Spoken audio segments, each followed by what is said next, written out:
Hello, everyone, and welcome to another edition of the United Adventure Company presents Delta Green's Impossible Landscape. This is a game that is handled by Nathan. He's running the game for us tonight. I am the stream host and D&D Dungeon Master for the stream Jackal Crossing. And you'll get to meet all our other agents in a little while. Thanks for the intro follow. We appreciate you. Snobbish, I'm not going to try to pronounce the rest of that because it's a bunch of consonants that don't make sense to me. So thank you for the follow, though. We really appreciate you helping us stay above our 100 follower goal for the month of October. Spooky month. We have lots planned this month. We have Halloween marathon stream planned. That should be a lot of fun. And if you notice, we have some new things down in the channel points. We've added some stretch. We've added some hydrate. Just don't make us drink too much, please, because that interrupts the stream a lot. Name the NPC. Those are some things that you can help interact with us with. I don't know that I can do that in this one, but well, you never know. There might be the stray cat down the street that needs a name. Baxter the cat. Baxter okay. the All cat. Right That's on. Fair. So we're gonna have some fun tonight, everybody, and play some Delta Green. I think we have. I'm done with any announcements that we have, so I think we have Agent Unicorn that's gonna do the recap for us this week. Is that correct? Did you call me? Oh wait, I have you all in the wrong. I have y'all in the wrong place. Don't I? Yeah, I better fix that. I'm Unicorn. You're a unicorn. It's the old age, I tell you. It is. It's the old age. How deep does this go? Who's who? I really gave myself dementia so I could cosplay. Gotta get into your role, man. Method acting at its finest. We are professional streamers here, folks, on the United Adventure Company. Let me tell you, we never get it wrong. Yep. Hashtag Billy Broke It. Put that on the stream.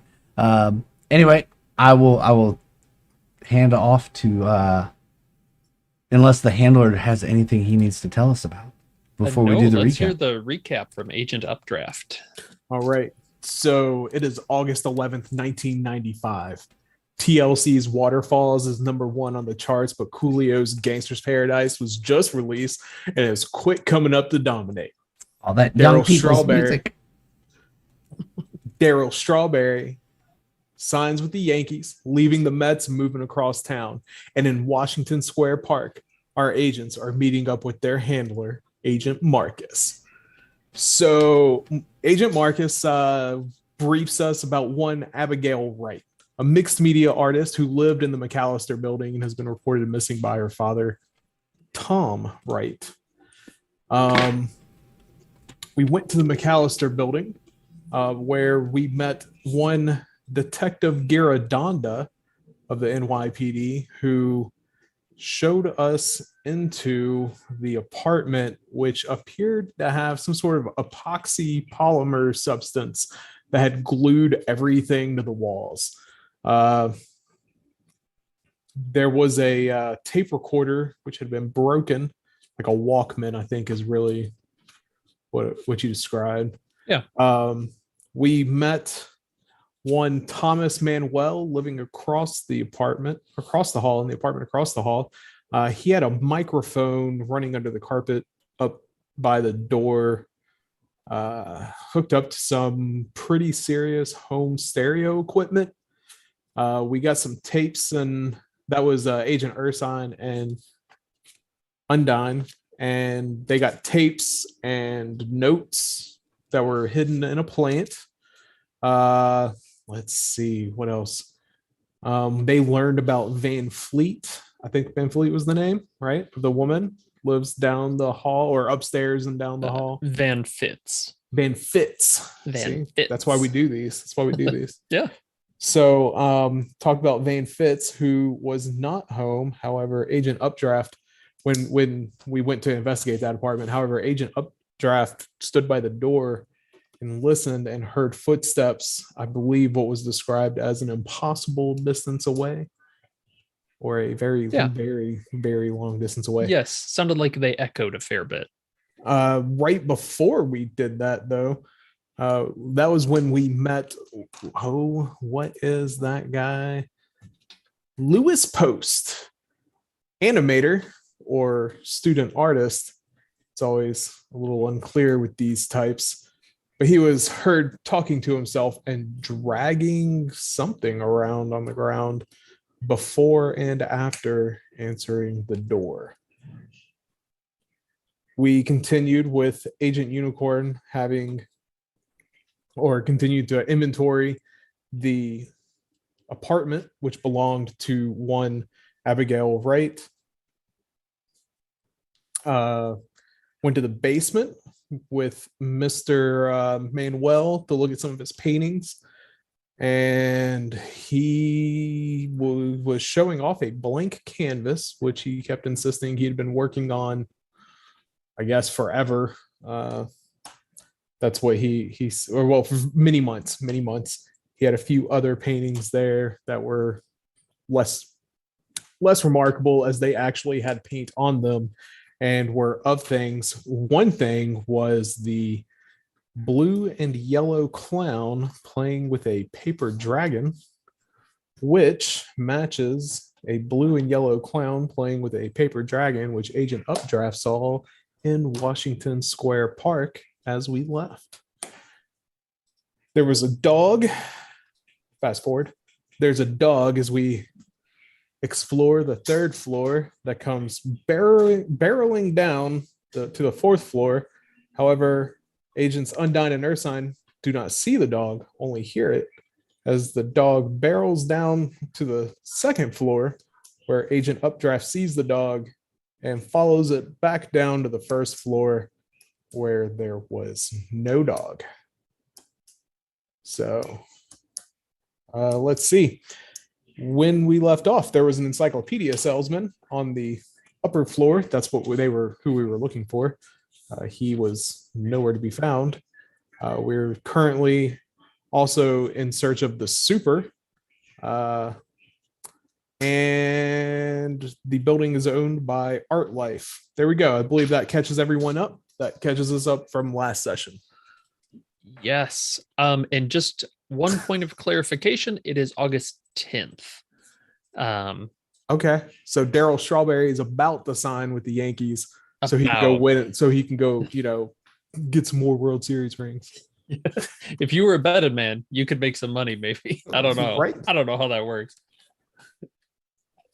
But fantastic. Thank you. We're going to start kind of where we left off last time. A certain piece of paper holding a strange symbol that Agent Unicorn has been showing around really caught the attention of Agent Undine, and he had this kind of wave of melancholy and helplessness that just kind of washed over him, looking at this crumpled scrap of paper in Abigail's apartment. It's getting pretty late at night, so let's kind of jump back into the action there. What would people like to do? It's still late at night, right? Yeah. All right, just making sure. Undine is going to find something that passes for a chair and sit on it. Stare at the floor for a minute. Probably the easiest place for that is the bathroom. Yes, the island of sanity and the chaos. Yes, I'll go to the bathroom and sit on the edge of the tub. Well, there's no tub in the bathroom. It's just a toilet. The tub's in the kitchen. I'll take it. Toilet it is. Sit on a throne for a little bit. Yeah.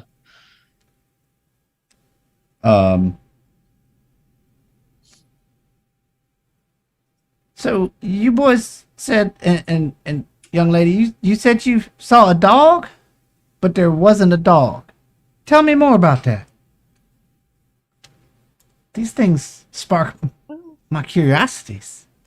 Well, we were knocking on doors and we just heard a dog running down the stairs. I mean, we didn't see it. My back was turned, so I can't really speak to it other than I heard a dog run past us and run down the stairs. So I can't really tell you a whole lot else about it. It had all the normal things you would think a dog would have. It had sound and motion. It just didn't reflect any light or so I can It tell. looked like a dog. I saw it. You saw it, but I you saw it. It was just a dog. It was just a big mastiff. didn't see it. A mastiff. I didn't hear a dog go run by. You sure it was a dog? No. You know, these things happen. Sometimes people see things that aren't really there, you know, and sometimes they see things that they shouldn't see that are there. There was this one time we were in the woods and well, I can't tell you who it was, but it was out in the woods and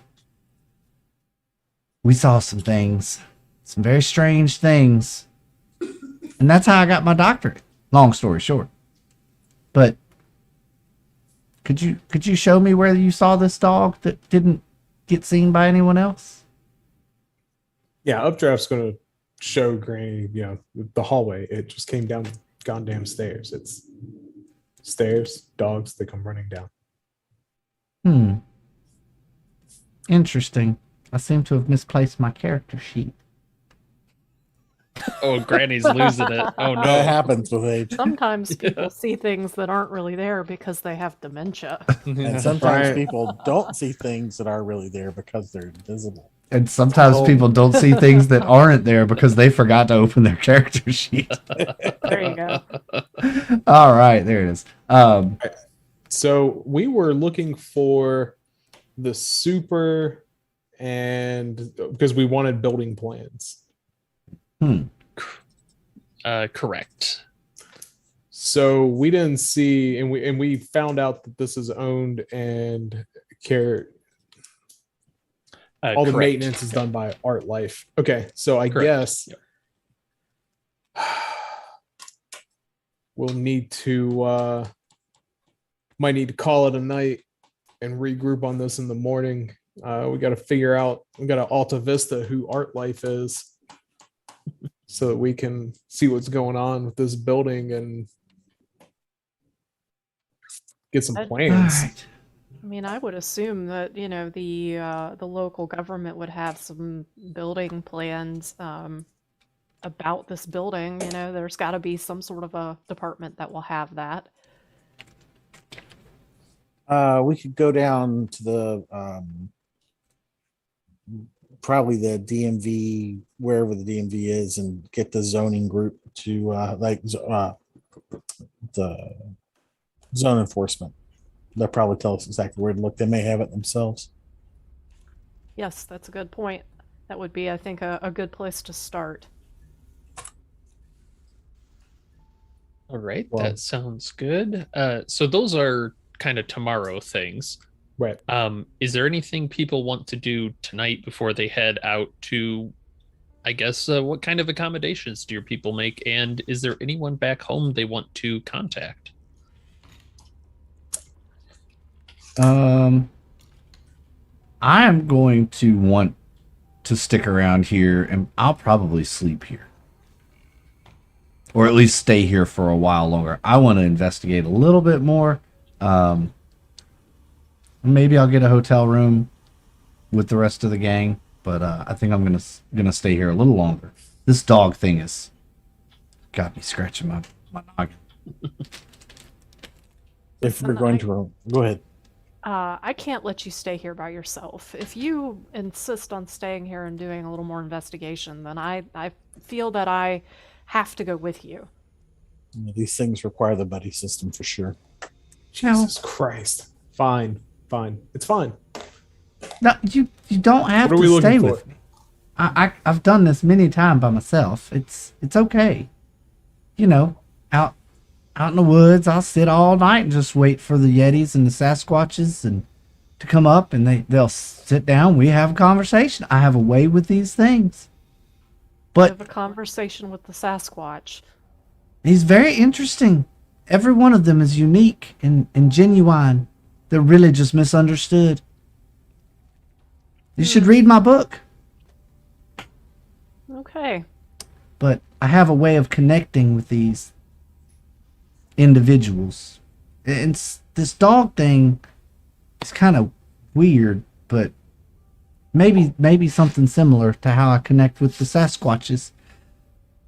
Yeah, Sasquatch. You know, I never figured out if it was Sasquatches or Sasquatchi or Sasquatch. They never did correct me on it. Well, you know, if you have a squash, you usually say it's squash. Yeah, the root of Both. the word. Yeah, that's implies true. Sasquatch. Yeah, Yeah. I think you're right. I think you're right. Mm-hmm. Maybe just for a little while, I just would like to see where the dog come from and where he went.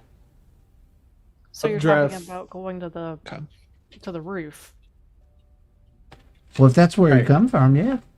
All right, come on then. Let's go. Just real quick, And we'll take a quick gander. Updraft. Yeah, Updraft's just gonna come on. Let's Okay. go. Let's And- let's go take a look. Go up to the top of the flight of stairs leading to the roof, and I guess we'll go check out the roof. All right. So that is Updraft and Unicorn that are doing that. Is everybody going? Yep. Yeah. Okay. Let me just scroll to a different section. Oh God, because we're all this gonna is die. Not exactly what I expected. So the group is walking upstairs, and you pass second, third floor. It's pretty quiet. You're you know the third floor. You knocked around there. Doesn't appear to be anyone that you know. Second floor, you only really talked with Lewis Van Fitz. You never got a hold of, and you walk up. Who's opening the door to the roof? I will. Updraft will. Okay. All right. Updraft, you open the door, and you're expecting kind of that tar. What's the word I'm looking for? Kind of covering there, gravel, that sort of thing. Yeah. And you pop open the door, and the door brushes over this burgundy carpet as you open it, and you find that there's this large smoking lounge there, covered in this velvet wallpaper. There's armchairs aplenty put out. A large hearth burns next, kind of on one of the walls, and there's bookshelves all over the place. Additionally, there is a bar set up along one of the other walls that is stocked to the gills with all kinds of liquors and whatnot. And there is a man that is kind of hunched over the bar, swilling a drink, moving a drink around. Okay. Well, that was unexpected. Yeah, I'm just gonna kind of motion for everybody to come up and be just as surprised as I Yeah. am. Go ahead and everybody make a sanity roll if you don't mind. But what if I do mind? Then I would say you should probably make a sanity roll. Okay, I pass. 29. All right. All Pass. right. Rolled a 30, so Barely, but I passed. It sounds like everybody passed. Is that- 82. Okay, never mind. You knew somebody. Yeah, go ahead and take a D4. Okay.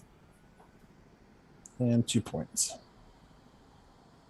Are you still holding that piece of paper, by the way? Just out of curiosity, there, Undine. I guess if no one took it back, it would make sense that I was absent-mindedly. Okay. Yeah, I don't think anybody said so. Just curious. All right, yeah, you all kind of enter this warm and cozy smoking lounge.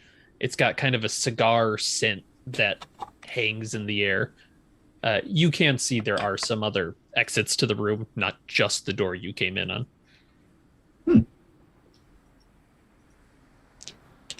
Okay. This doesn't belong here. Can I roll an unnatural? Sure. What are you looking for?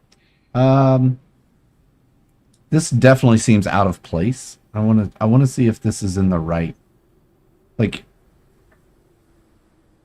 I kind of want to say in the right is everything in the right time? Like, does everything look like it belongs? I you guess. don't need to roll an unnatural for that. Okay. You would get the impression from this. This is not a kind of current thing. This kind of feels like 30s, maybe 20s, 30s. Okay, Uh, so the fellow that's kind of hunched over too, he's wearing like a suit, like kind of a old timey professional outfit, you might think. okay. So let's see, 20s, 30s. I'll look at Undyne. Didn't you say you thought maybe there was something going on with the time in this place? This is a speakeasy. Right.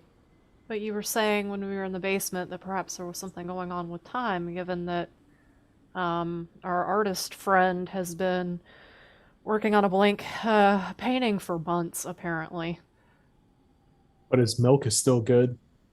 Exactly. Same age. Mm-hmm. Yeah. Yeah. This would be roughly right about the date of the architecture of the building, I would guess.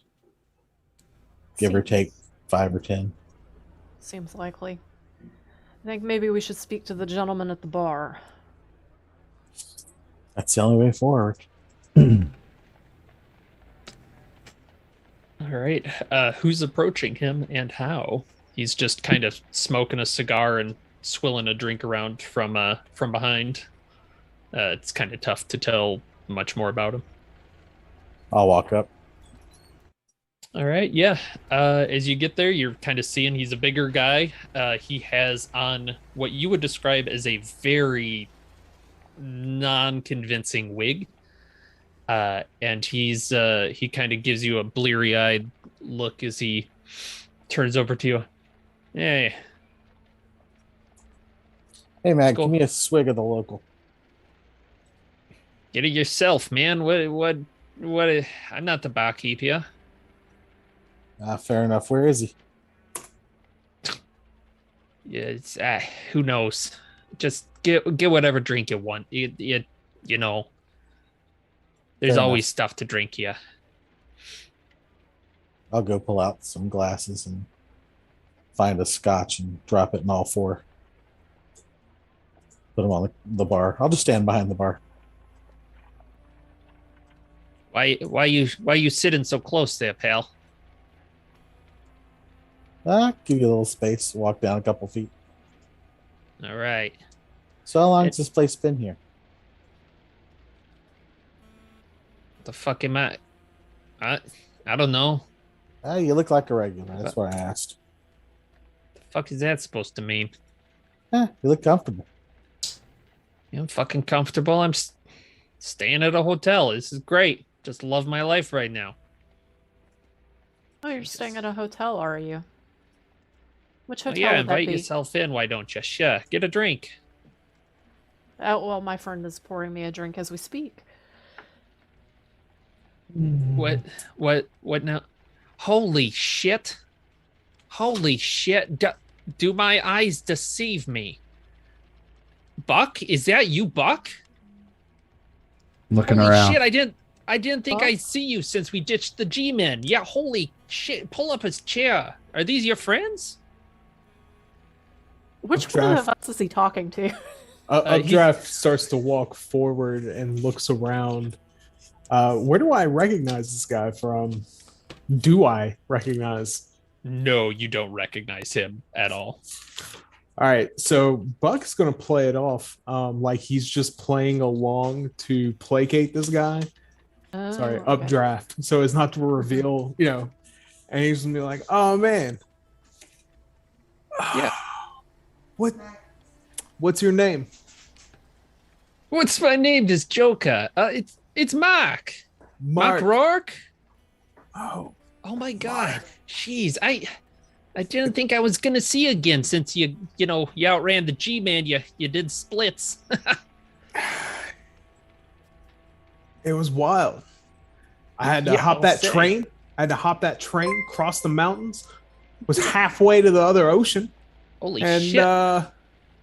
just went south, went down to Mexico, caught another train back by the time I got here. Didn't This even guy's a remember me. legend. What the hell? Holy cow. Man, you really you don't play around. Man, Well, I and you mean, still end that up was a- here. That's wild. That is wild. Come on, man. He gestures on and pour this man a drink. He's had a hard life. I slide him a scotch. Yeah, updraft drinks that. Just takes it back. Oh, I never thought we'd be back here. Oh boy. What are I don't you know. doing?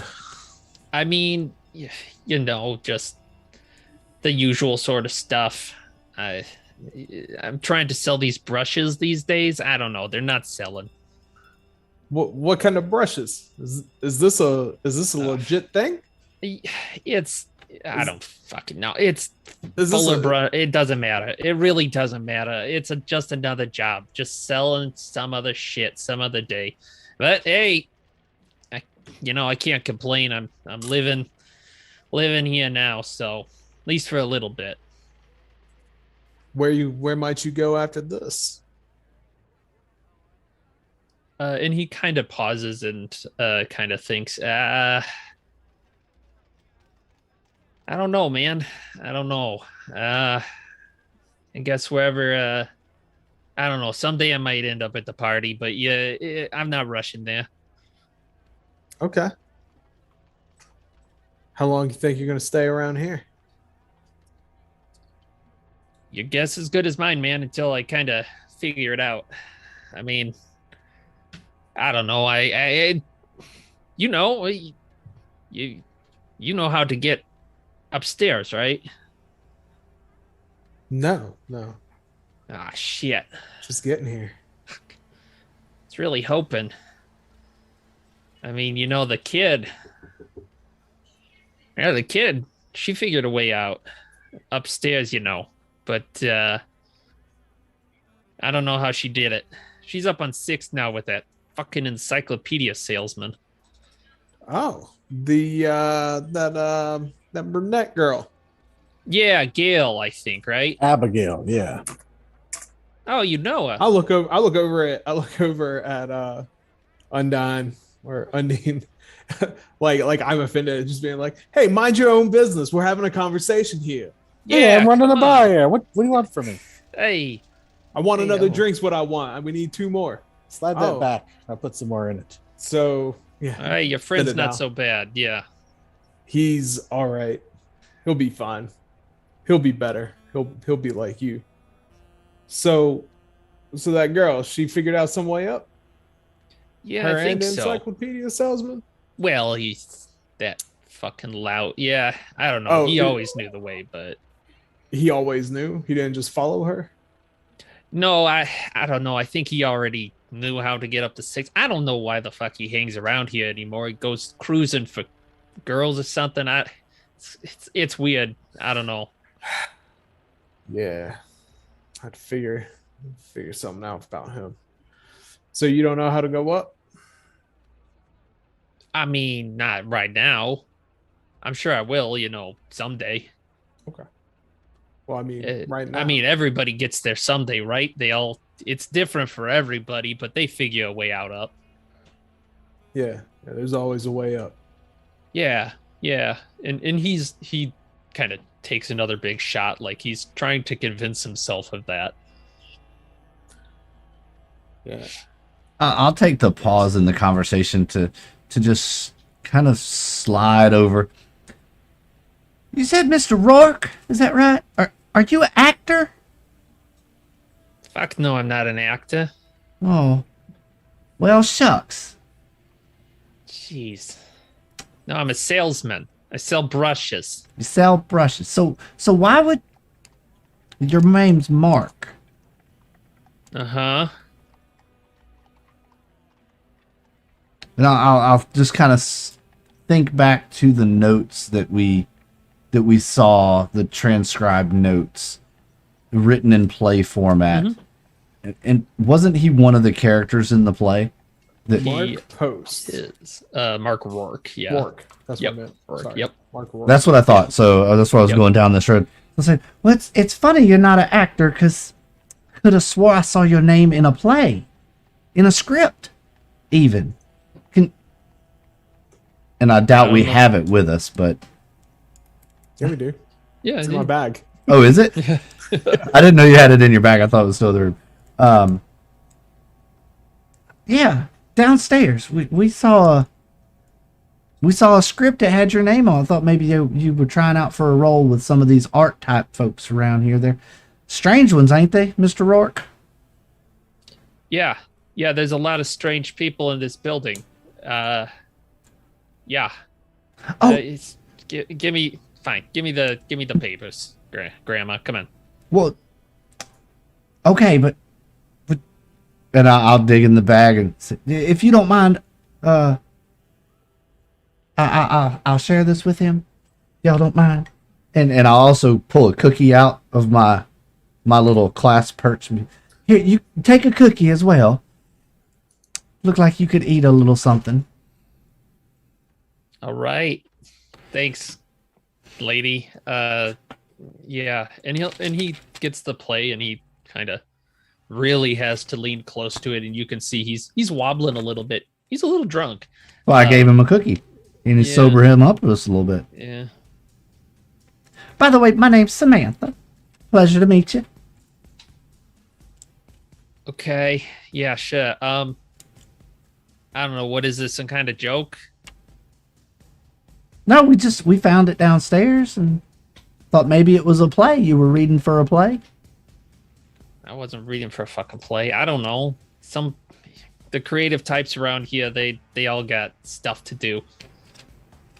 Oh. Although I will admit this sounds like Michelle. She's the fucking worst. Jesus. The Van Shits girl? Yeah, you're all right, Grandma. Thought so too. What can you tell me about her? Where's she off to these days? Fuck if I know. She's always hanging around the library, I guess. That's the one just down on 145th?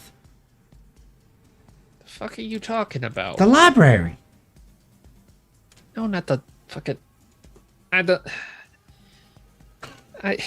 Buck, what is this? You've got a real strange crew you're running with now. I just I met Sam here downstairs. We're coming up here, and she just she had her cookies, and she's nice. She's nice. Well, thank you. So, Thank you very much. Yeah. Bill, I don't know what you guys want from me. Hey, you know what? I want to buy some brushes. You got some brushes? No, I don't have brushes on me. Are you kidding? I could get them from my hotel room, I guess. All right. Why don't you? You don't have to do it tonight. Tomorrow. You had to figure out a way up anyway. Tomorrow night. I'll meet you back here. You bring some brushes. Yeah, right. Sure, whatever. All right. So, Updraft's gonna kind of turn and give everyone the let's go eye, and he's gonna go ahead and take off. Like, he's gonna head back out the door that he came in. So I'm gonna say that while this conversation was going on, that I took the time to go and start to look around this room. Okay. See if there's anything that stands out as being something that catches my eye, something that's clearly out of place. Without like touching or digging deep into books or whatever. Yeah, all the books that are on the bookshelves, they're all kind of that like nice leather pouch, or not pouch, like covering. There's folios and whatnot, but none of them are labeled. Other than that, you can look down. Kind of out of the doorway is probably the most interesting. Is you look out, you can see there is hallways leading out from here that look like they have hotel doors going down, but they have kind of that same luxurious feel to them, of that burgundy carpet, the nice iron scones for the lights. It looks pretty decent. But other than that, I mean, you got the bar, you got the hearth, and then the bookshelves, pretty much. Okay. And that's just the other doorways other than the one we came in. Right, right. Okay. Well, when I see Updraft get up and start to leave, I'll follow him. Yep, I will bid Mr. Right. Rourke a good night and follow as well. Very nice. Hey, pal, before you head out with your friends or whatever, go ahead and slide me another one down here if you wouldn't mind. Fair enough. What you want? Same thing. Shit, yeah. Actually, yeah, give me what you were giving Buck here. Scotch. Here you go. Yeah, that sounded pretty good. I gather up the other glasses, put them together. But you guys, you have a good evening. Maybe I'll see you tomorrow. Take care of yourself, Mark. Good night, Yeah, Mark. Always do. All right. And you walk out of the. It sounds like you're walking down, and you find yourself back in the McAllister building. The door to the roof shuts behind you, and you are just back where you were. All of the other doorways led to staircases that appeared to look like they belonged in an upscale hotel. Interesting. So at one point, this place probably was. It's quite possible. Still is. They were talking about the fourth, fifth, or the fifth floor, the sixth floor. They talked about the sixth, so there's got to be a fifth. Those places are outside the norm. Yeah, Yes. that would be a surprise. We just got to figure out the process for getting there. But what we did work to get us further along. We need to try other stairs. Maybe for another night. I am getting tired. That Or was other doors. for other doors. Yeah. Yeah. Tomorrow, who's going where? We should get a room somewhere close by. I agree. My primary interest is in learning as much about this building as we possibly can. All right. All right. So you two will be going down to the Hall of Records, or pull permits. Wherever you pull permits from in New Mhm. York, and Code zone City. enforcement. city clerk, whoever's got them, y'all pull them.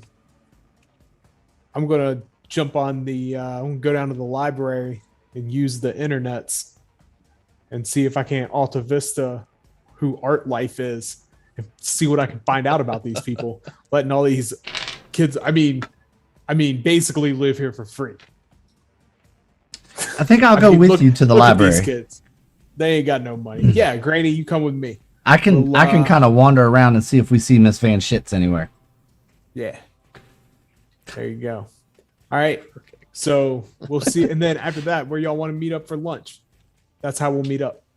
We passed a deli on the way in. It's probably pretty decent. All right. That'll do. Yeah.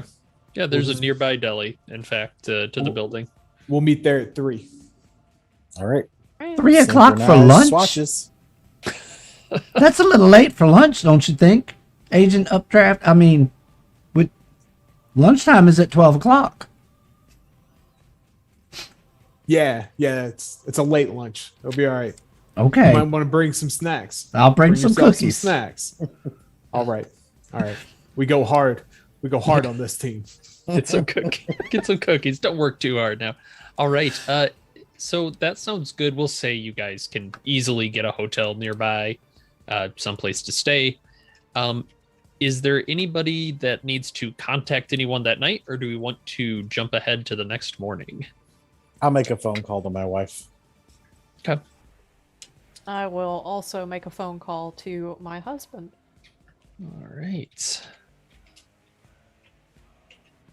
And I won't go too deep into particular conversations, but I suspect she kind of like for Agent Undine, it's a bit of a just catching up on the day, Mhm. making sure you're doing all right. She knows you- I work undercover for the the state patrol. So Yep, yep. I'm assuming it. Did you tell her that that's what you were doing this particular weekend? Okay. away for work.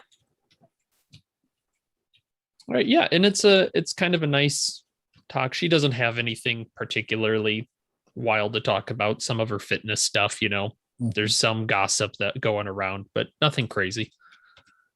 Somewhat the same for Agent I'm gonna keep mixing you two up. Ursine. Ursine, yes, Agent Ursine.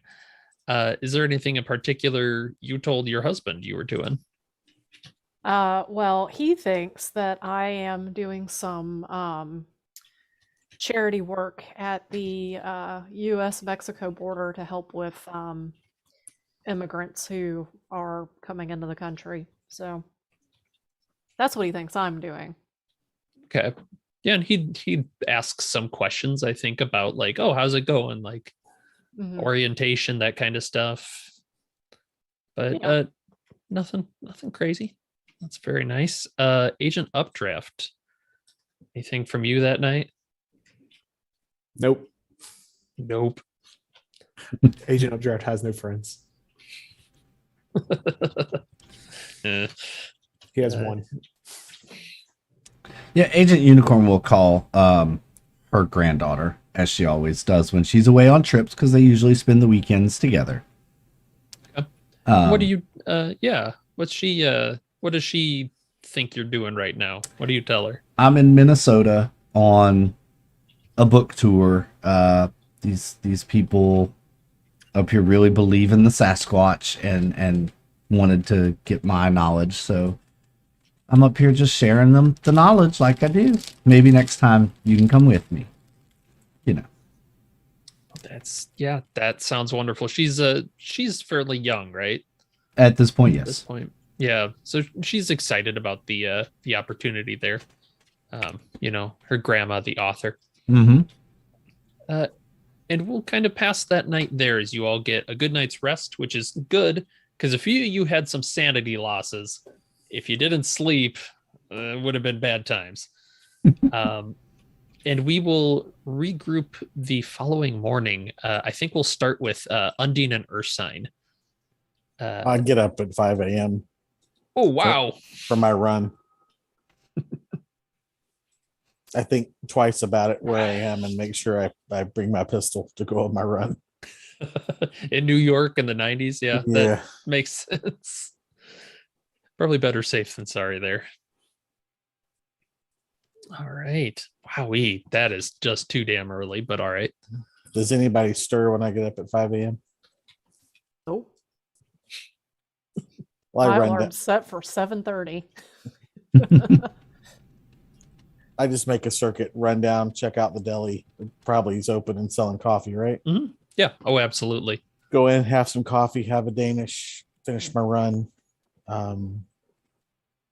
Probably get back, 6:30ish. You brought this up. I think this is kind of an interesting time. You go to that deli that's kind of down by the McAllister building or by the hotel, would you say? Halfway in between. Okay. All right. Then yeah, the run is fairly uneventful. You don't run across any dead bodies or anything. He chose wisely. Hey, there's information all over the place, but okay. So it sounds like Ursine is up at 7:30. So the two of you group up and head out to, it sounded like The library. town halls. Yeah. Wait, Ursine and Undine. Yeah. Oh, yeah. Yeah, the I guess the city planner office would be where we would go, and probably code enforcement. Okay. I want the architectural plans for the building and any information as far as how to contact the owners, that sort of thing. So All right. Very good. So I scroll up from the area I was in. The city hall is mundane as you'd expect. You would be there bright and early in the morning, though, so you are first in line to actually get a hold of someone. And you do have FBI credentials, so unless there's something wild you want to try there, City Records would be happy to provide you with that. I think you have a pretty good bureaucracy between the two of you, Mhm. right? Wait, Oh, yeah. actually, yeah. 50. Yeah, that is more than enough to get the information. So, Agent Ursine, you get actually the original building permits for this building. It was looks like they got permits on the 27th of May, 1921.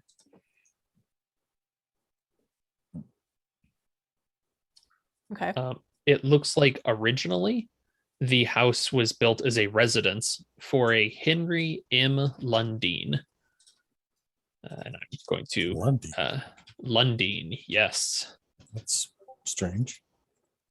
Yes. And it was built kind of in that classic brownstone style that you've seen. It looks like it was refitted on the 2nd of March, 1953, into the apartment building. Oops. What was the realtor group or real estate group? Does it mention? Yeah, it's Art Life.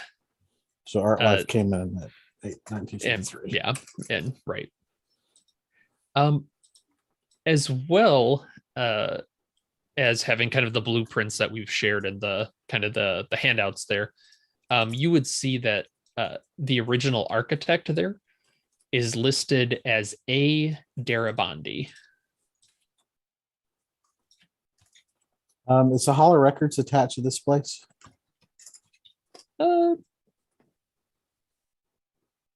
Yeah, we can say that. Yeah, I think that makes sense. All right, I'll go through and see if I can pull articles from roughly mid 1921 through 1953. I assume they have like microfiche. Mhm.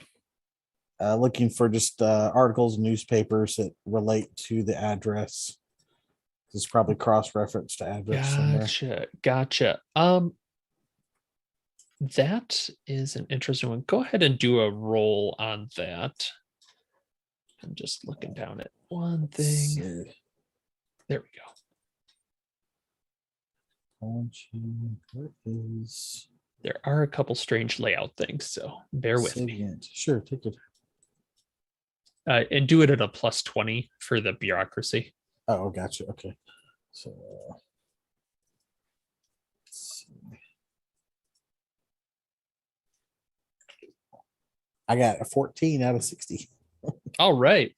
So this is going to take you about to the time of going out to the meeting, is really getting some of this extra information, but you do find a few interesting records.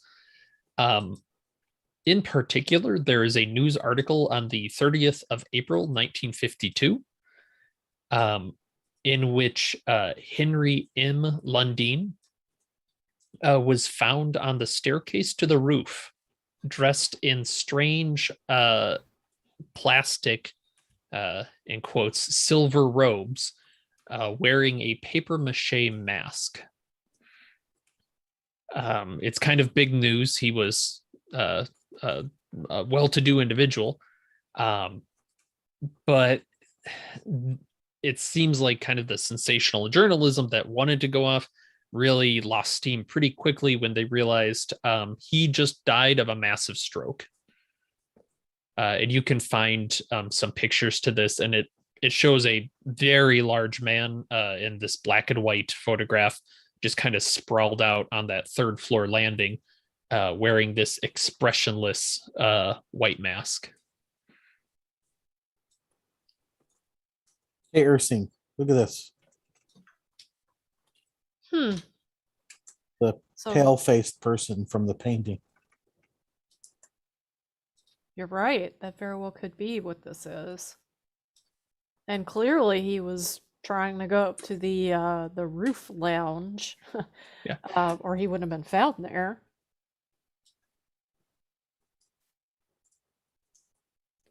Very odd. Huh. Okay.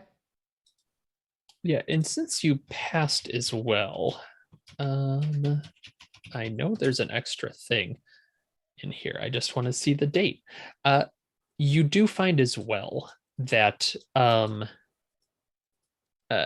the Lundin's son, a Charles Lundin, actually died there as well. In the hotel. Back when it was a residence, yes. Cross-reference cause of death. Coroner reports. Suicide. He Gotcha. actually hung himself in the ballroom. Hanged.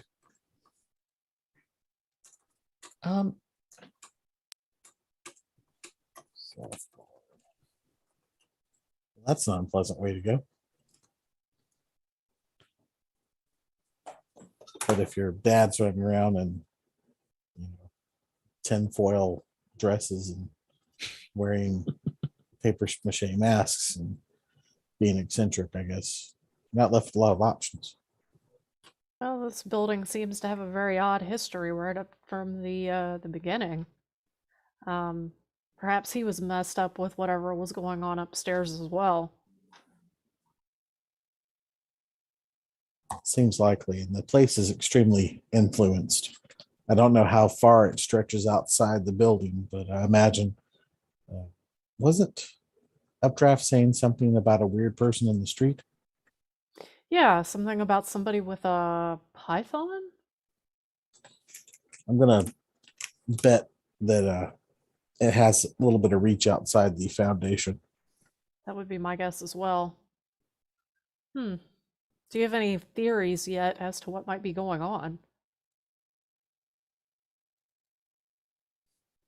Well, it's kind of like a David Lynch film.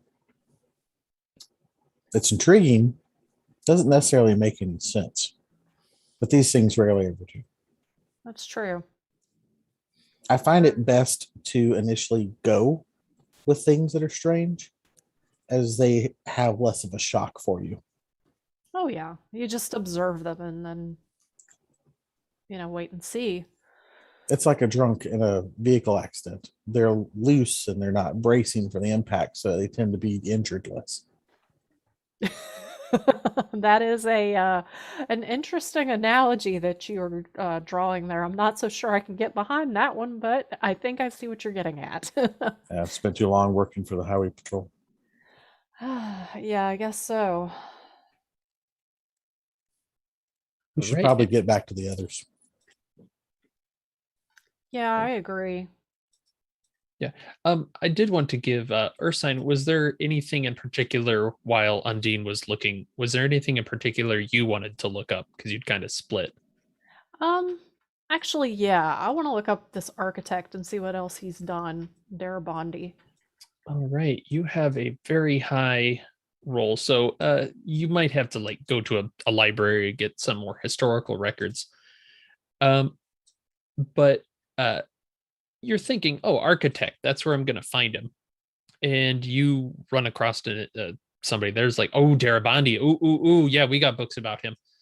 Just a second. Here we go. The Devil's Craftsman, A Darkness at the Corners, Architecture, Genius, and Mental Illness. And they're just kind of stacking books on there. I'm a kind of an expert about all this. Oh yeah, this is wild. He was called the Picasso of architecture. He made all these wild buildings between early 1900s and 1921 in Chicago. And then he really just lost his mind. He had this religious experience and moved to New York, and he just went to the first hotel he found in New York and just lived there. And he constructed some buildings for people here, but they they weren't like crazy like his previous ones. They just had like these weird little flourishes and everything. But what's really crazy about this, after he disappeared in the 50s, they found out he'd been drowning children. Oh dear. Yeah. Yeah. When he left in the 50s, there was like a 5-year, it was like him and the 5-year-old in the tub. Ugh. And they found like all these logs. He'd been drowning people for years. Wow. Where was he keeping the bodies? Wherever they go, like in the water, I guess. I mean, he'd drown them in bathtubs, I think, and then I don't know, dispatch them somewhere, maybe a river. When you're an architect, you have lots of places to hide bodies. Yeah, that's a good So they point. never found them, is what you're saying. They're probably in foundations or in Oh, walls. that's dark, but I like it. Absolutely. Yeah. But yeah, I'll go ahead and read some of those books or whatever. And whew, this guy, real piece of work, I think. Where was he killing these people? It kind of kind of all over the place, really. The last one, I mean, was obviously in his residence. But I don't know. They never really could figure out a ton. He just kind of disappeared. Oh, okay. Like eventually somebody declared him dead. Like they never found him. Interesting. Okay. Oh, I love serial killers. This person's just very enthusiastic about serial killers, apparently. Or drowning children. Yeah. Maybe they're just really interested in drowning Yeah. children. Yeah. You know, he had a lot of great ideas. Uh-oh. Never a conversation to stick around for. Yeah. Yeah, that's when This- you're like, you gotta just kind of like leave now. Yep. Thanks Oh, for the books. My house is on fire and someone drowned my child. Gotta go. Um, Right.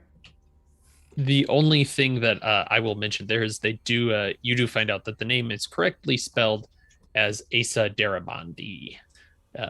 The actual original blueprints have it misspelled. Just a little tidbit. So we will cut there as you are now armful of books heading to the rendezvous. And let's talk about Unicorn and Updraft's morning. You wanted to go find out about art life. Yes. And you're thinking, hey, let's go to the library. And you're walking down the street, not far from the McAllister building. And you realize, hey, there's a sign right there for Art Life. Okay. So it's just what kind of building is It's just really nearby. It looks like there's just a small office for this. It has hours from 10:30 to 6 Monday through Friday. Today is Friday, the 11th. Oh, excellent. So there won't be anybody there tomorrow. We'll be sure to stop in and check in on that. Don't feel like it's safe to go walking. That doesn't seem like a good investigative procedure there. So Updraft's going to point it out to Unicorn if Unicorn's with him, and be like, we might check that out. Looks like tomorrow, but they're closed tomorrow. They're there right now. it's all right. They'll be there tomorrow, maybe, or maybe not. It doesn't really matter. Sure. Come on, and he just kind of ushers her along. But fine. It's so Doesn't even pushy. break stride. Just marks it. We're still going to Gets the to library. All right. Yes. All right. Very good. Oh. So what are you looking up at the library? First, I want to log on to the internet and read 2 books while it logs in. Dune and It. Yeah. Okay. Like they're about of an appropriate length. Yeah. About by by the the- time you're done with it, you're mostly there. Yeah. Yeah. Yeah. Alta Vista's almost loaded. Mhm. And then I'm going to search Art Life and Okay. we're going to see what I can find out about them. If they have, like an Angel Fire page or if they're more of a GeoCities type business. Yeah. They have I think that's interesting. Yeah, they have a basic, very basic front end. Um it looks like a nonprofit that has an application form for artists to email a Cynthia LaChance, basically to apply to live at one of their locations. The way they describe it is that ArtLife purchases properties and then rents them to professional artists at a low cost, trying to boost art in the in the area, right? Okay. Anything else? Do I find anything related about them, talking about them, articles, Go ahead and do a roll. references to where and where I might be able to. Yeah, do a bureaucracy roll at a +20. All right. We're rolling against 50. 52. Yeah, you're not really finding a lot of historical records on it. It's the internet in the early days. Yeah, yeah. What about Granny? What's Granny looking at? I want to go look at the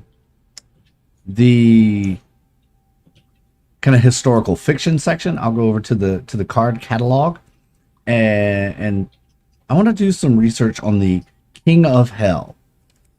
I want to learn a little bit about it and see what I can find if they have any books on that, because I want to learn a little bit about this. Maybe they have an occult section for Psalm. Yeah.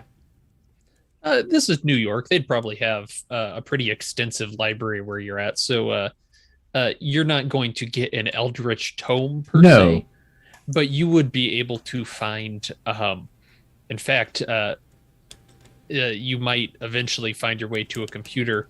And I think I linked the site last time. Yeah. You can find some basic books about the various demonology and occult symbols, invocations. Oh, I see it. Yeah. Yeah, to bring them about. Yeah, you can find out information from there. But nothing other than that, huh? On that one. It's all pretty much the same at that point, as there are obviously multiple references throughout these various things that talk about the kind of the hierarchy of hell and the demons that run the place and or are servants of other demons. So you get like a high level sort of thing, right? Not specific stuff. Yeah. Yeah. It's kind of looking for some of the keywords like we heard in the conversation, like going upstairs, getting to the top, that kind of thing. Just to see if anything like that stood out, because they were talking about things like that. And when that kind of dries up, I want to look up, see if I can find anything on Officer Lozette. See if there's any public records search for Officer Lozette. Yeah, go ahead and do what would that be? Probably some sort of criminology sort of thing. Either that or bureaucracy to get a hold of police records. Okay. Okay. Nathan, since we're at the library, is it the same library? Sure. Yeah, I think that makes sense. 9. 9 out of 41 on bureaucracy. Perfect. Yes. You do not find an Officer Lozette. So on the NYPD website, there is no listing of an Officer Lozette. Correct. Interesting. Well, while I'm there, is Detective Giradonda listed in the NYPD? Yes. Okay, so he is a real NYPD officer, but this Officer Lozette, I'm going to make a note of that he's not listed. I want to share that with everybody when we get back together. And then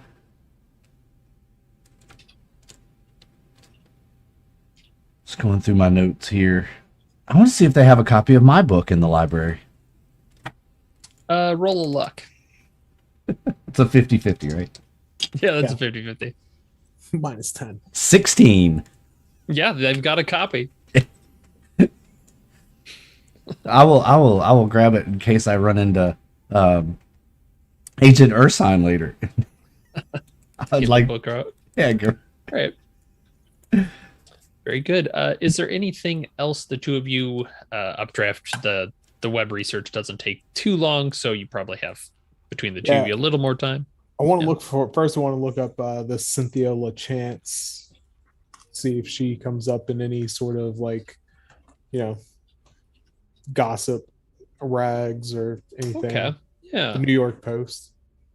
You would actually find probably a few news things about her purchasing art. Okay. It appears that she is known on the art scene as a pretty well-off art collector. Is there any reference to where her money comes from? Family? Does it talk about her family? The where is it? I'm just checking and seeing if they specify. Family, we'll say. Nothing to your agent's eye is kind of appearing as sketchy about that. All right, and then I also want to search Art Life and the McAllister building. Okay. Cross-reference those. Yeah.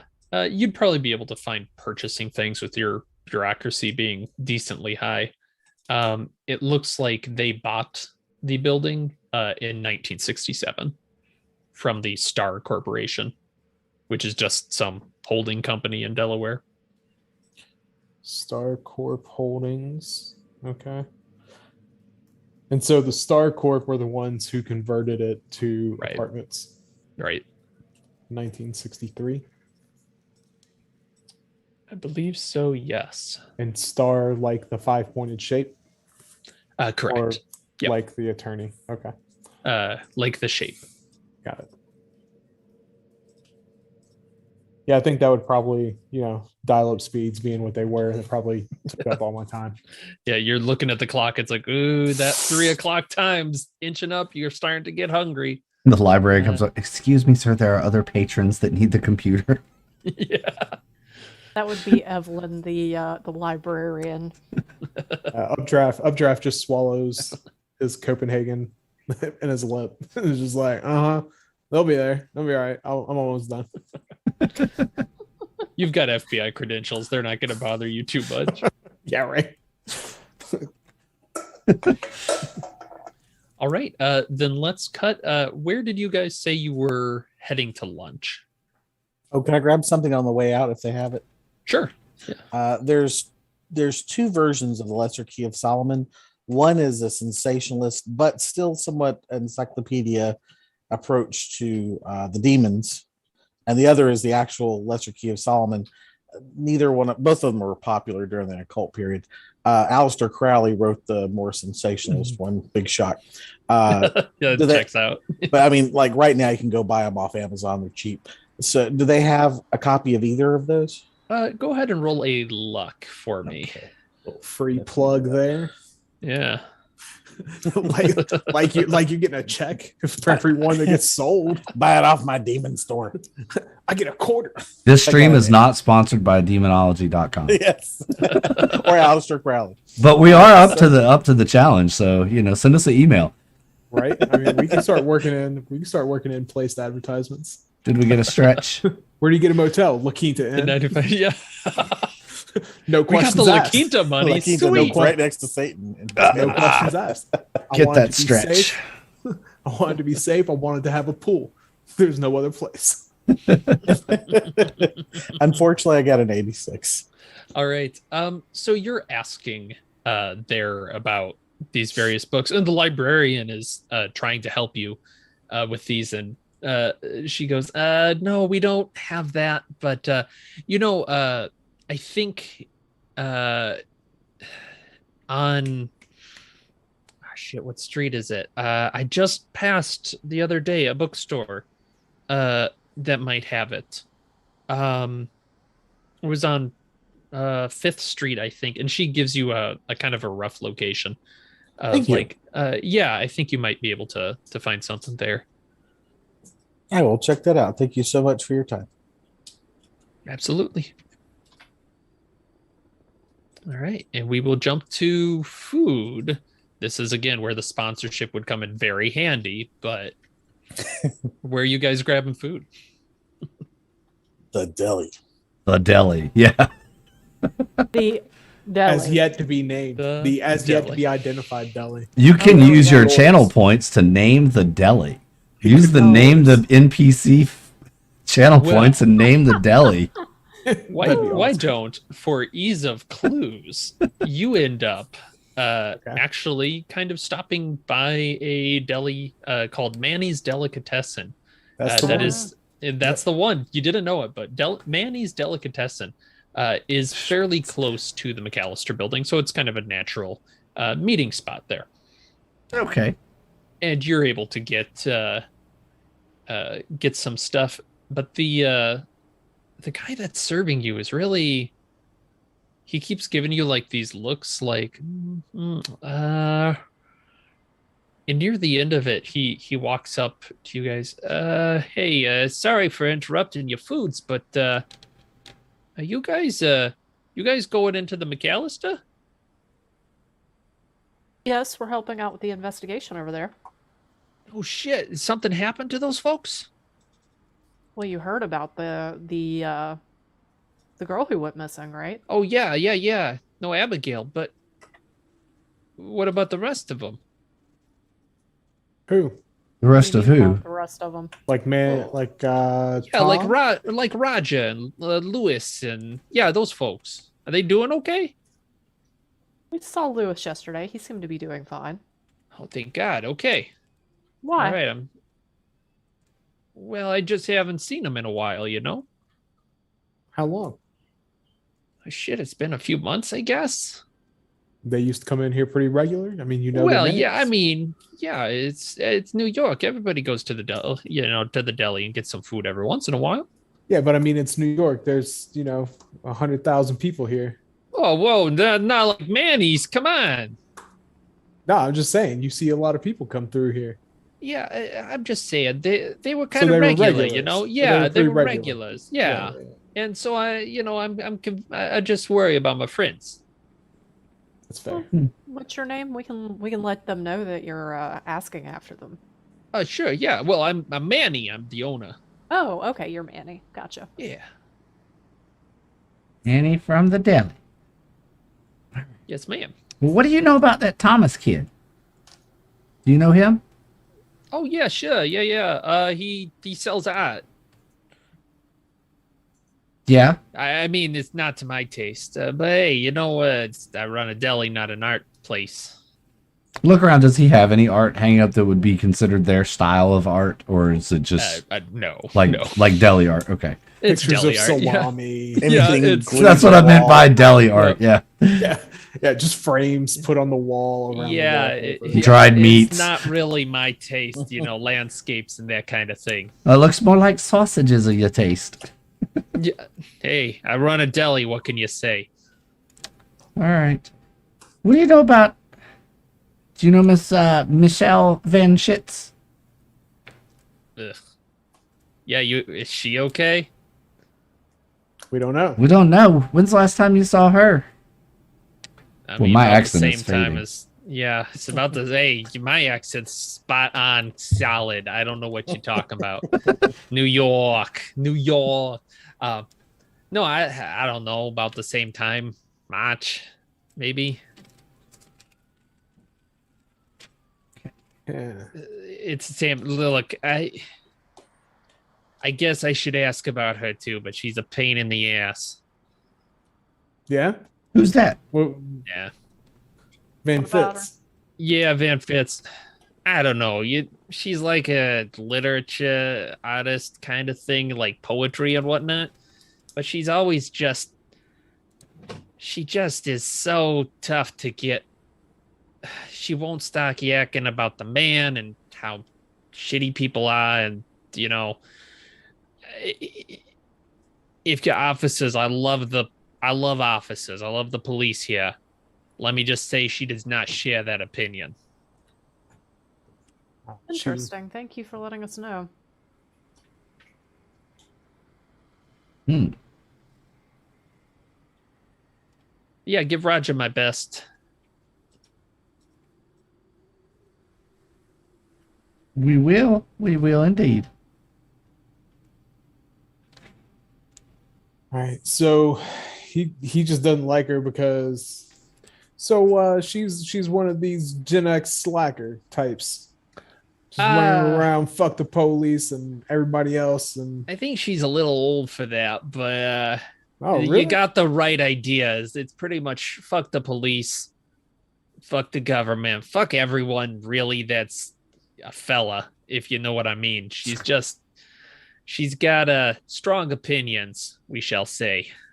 And she is not afraid to share them, which I don't like. Everybody can have their opinion, but I mean, it's a deli. Don't yell it in front of everybody. You know what I mean? Yeah, I got you. She bad for business usually. Nah, she's usually in and out, but is you get one of her friends that gets her talking, it's not what you want. Anybody work for you friends with her?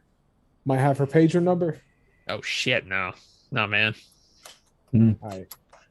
So she listens to that NWA type stuff, huh?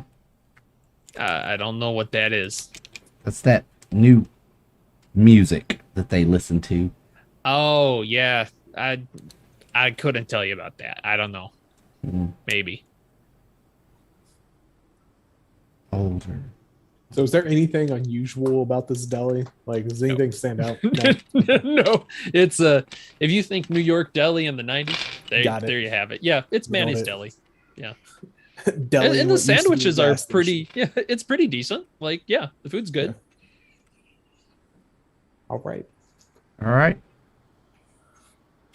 So we're gonna have our little meeting, I guess, and share all of our information with one another.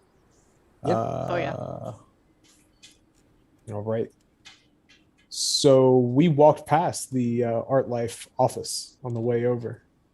Yeah, why didn't you want to go in? I don't understand. I just don't think it's a good idea to walk blind into a Den of Vipers? lead, into a potential lead, Generally try not to let, the people that are killing people know that I'm looking at them. But we don't know they're killing people, do we? I mean, nah, folks just disappearing, and it's real weird. I don't think it would be odd if we went in to ask about, one of their tenants being missing. I think that's a legitimate thing. Or we could go in and pretend to be a artist who's looking at renting a place in the building. I don't think I can pass for that. That would be an excellent idea. And if none of you can draw, we might be able to go check out and see what they got tomorrow.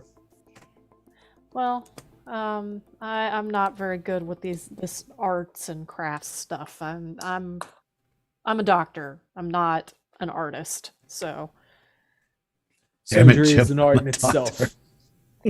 Damn it, Jim! I'm a Damn it, doctor. Jim. I had to. perhaps it is an art in itself, and if one is to believe, there are lots of serial killers who seem to think that way. So, That's just being nice. Yeah. Speaking of, the man who built the building was a serial killer, and he drowned children. What a monster! Mm-hmm. He I killed like little- to subscribe to a thought process called Occam's razor. It's where the simplest explanation is usually the best. From what she and I found today and what we've compiled so far, it seems like to me that this A. Darabandi, who designed or remodeled this hotel has gotten himself upstairs beyond the reach of, the law, who would have prosecuted him for all the people he drowned. It's probably somewhere at the top. That's going to be our primary source of opposition, I do believe. I think Adair Bondi more than likely still exists to one degree or another and is influencing the building, or is working for what influences the building. I would agree that he's probably still an actor in this. I don't know if he would take that big a part, but I do think you've got a point. He went missing. This seems to be where people go missing. So, and it appears to be in some sort of a timeless state. And I think y'all are really just attributing too much to the artistic weirdos. Y'all forget it's the 90s. Like, you think it's timeless? Like, these people just live this way. No, I'm talking about milk that is supposed to be over a month old and is still fresh, and a guy That he kept in a freezer and he pulled out and thawed. Like, who's not been a poor college kid or a poor private living on food stamps? The 1930 speakeasy that's on top of the building where you can't see it from the outside. It's a little strange. They have a smaller bar built onto the roof that opens up from the building. So, were you able to get the architectural plans? Yeah. How many floors were originally constructed to this building? 3. So why are they Including saying the basement. 6 and 5? And why is there a speakeasy on top of this building where there should be a roof? That's not just some It's weird not art part of the stuff. plans. It's not in the plans. You can't just make things happen like that. It just don't work. They're outside of our normal perception. I do declare this is a puzzling thing for sure. I hope the updraft and Ursine I'm survive long enough for it to be 2012. So it'll be like, booyah! Speakeasy is on roofs.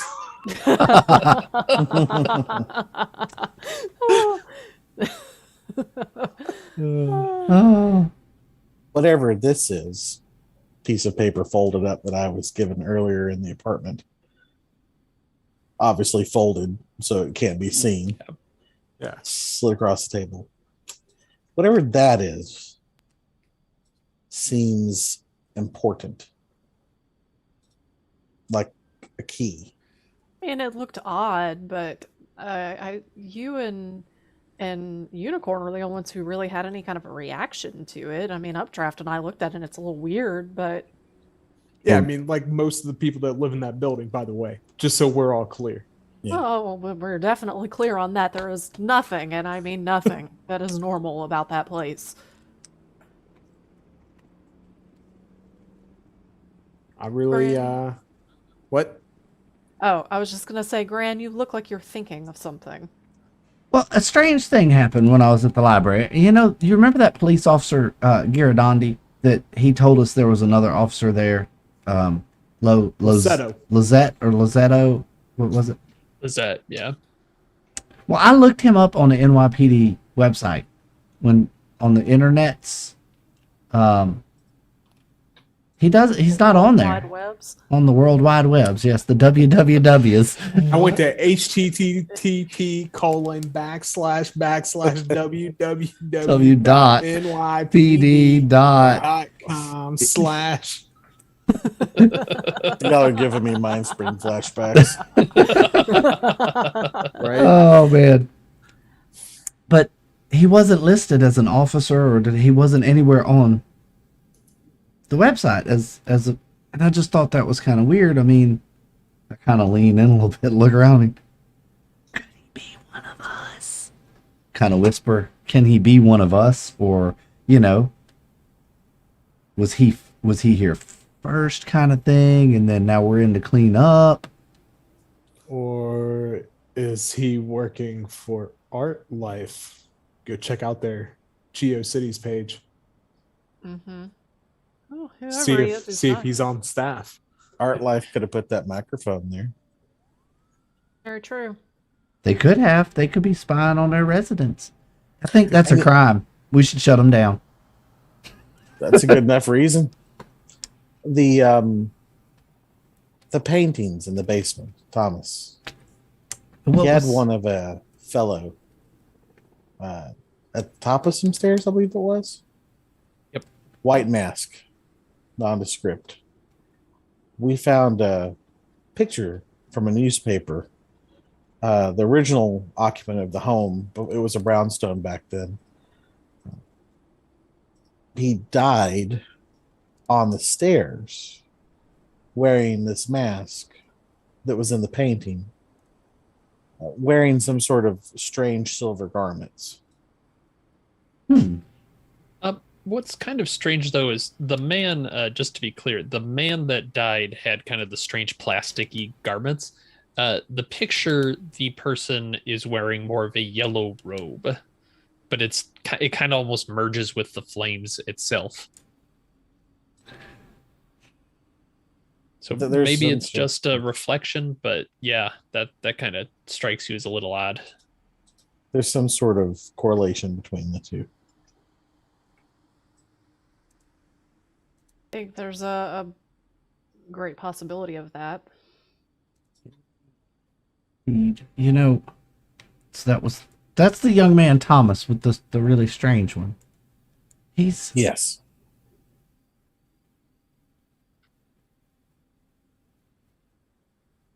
He's strange in a non-sinister sort of way. I wonder if he's one of those that can kind of. Have you have you heard of these people that are known as like a medium? They can connect to spirits on the other side, and Of course. Yeah, we all saw Poltergeist. Came out a couple years ago. not like that. It's a real thing. They can really do it, and I wonder if his art can speak to those, and maybe that's part of his art is he's telling the story of those that have passed, and now they're stuck. So he's stuck and he can't paint, and that's why his canvas has been blank for so long. Maybe he tells the stories of the past through art, and they're stuck. Stories It's all not done. artists. He has stories of the dead. Correct. He talks to them. They tell him their story, and he paints it. But he painted the clown that Updraft saw. Could be a warning. Could Well, be yeah, I mean, they live in the foreshadowing. same- It could be that he lives in the same city and happens to go to that park, and street performers are a dime a dozen around here. That could be as well. It's an equally valid possibility since was we're being something about a- scientific. Yeah, something about a razor earlier. The razor's edge. What? You're Occam's talking, razor. yeah.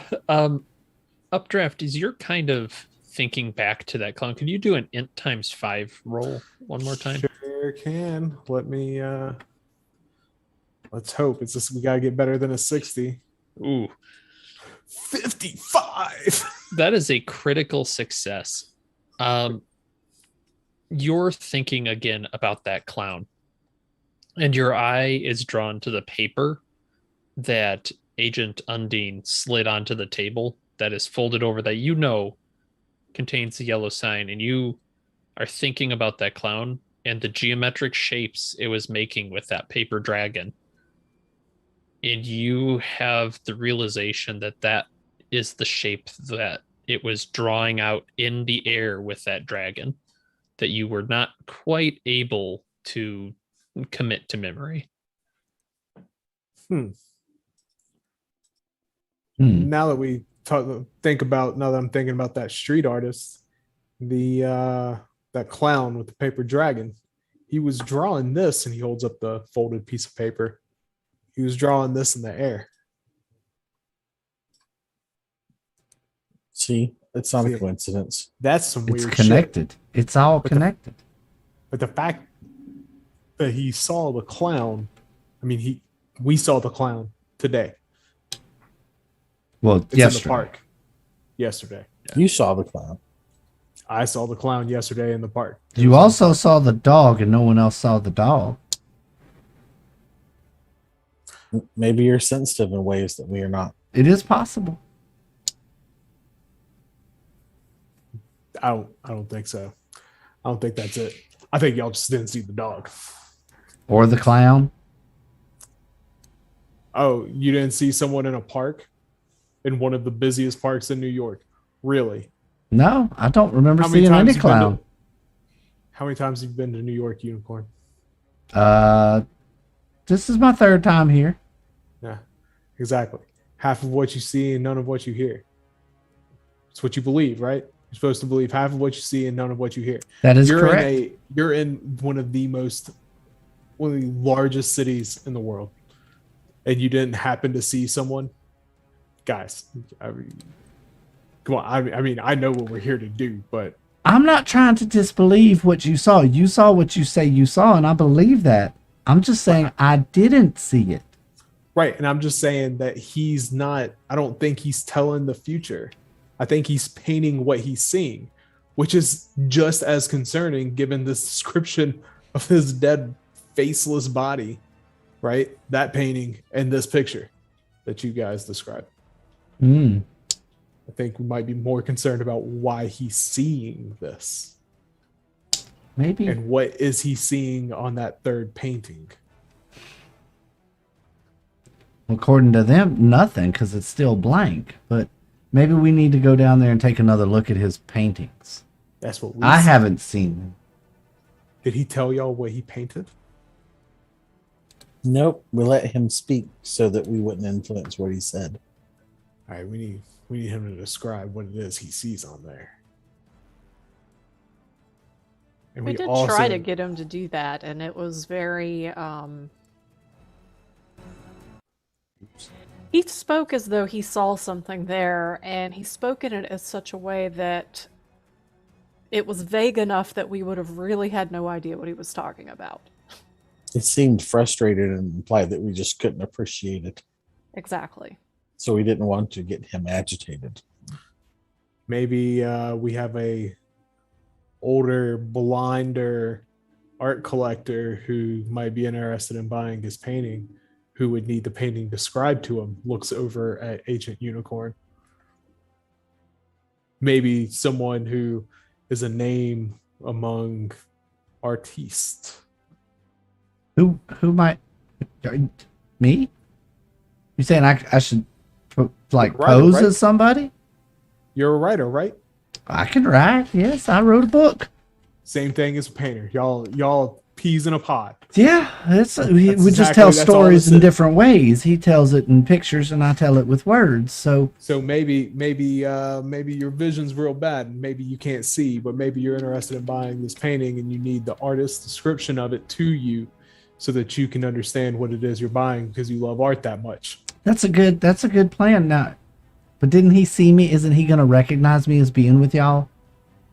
Did he see you? No, he I didn't did think not so. see you. No, I didn't know if The he did or Gran not. was so I in was- the room. Nope, you were Yep. in the room the whole time. Okay. Yep. And Yeah. he seemed rather absorbed in his own world. if This I- might work if we can play it just right. It might work. Now, I'll have to have a little help understanding things that have to do with like art, but You're just going to ask him to describe his painting I could do that. all it That's is. easy enough. and he'll tell you what it is. And then you're going to make an offer on the painting and he's either going to sell it or we're going to walk away. And you're going to say, well, that's all I can afford right now. I'm on a right. fixed income. You're Yeah. waiting on the next disbursement from your Yeah. publisher. That'll get the sell right there. I think Okay. that'll work. Yeah, I could do that. Let's do it. Let's do it. All right. So it sounds as you're kind of doing that, you're planning to go talk with Thomas. At least Gran is updraft going as well. I'm pretty sure Thomas saw Updraft. Yeah. Yeah. So wait. He saw Updraft on the sidewalk. Or did Correct. he see He saw you come out of the building. and then go back into Back the in, building right, while they right. were okay. So yeah. And they were talking about the paintings at the basement.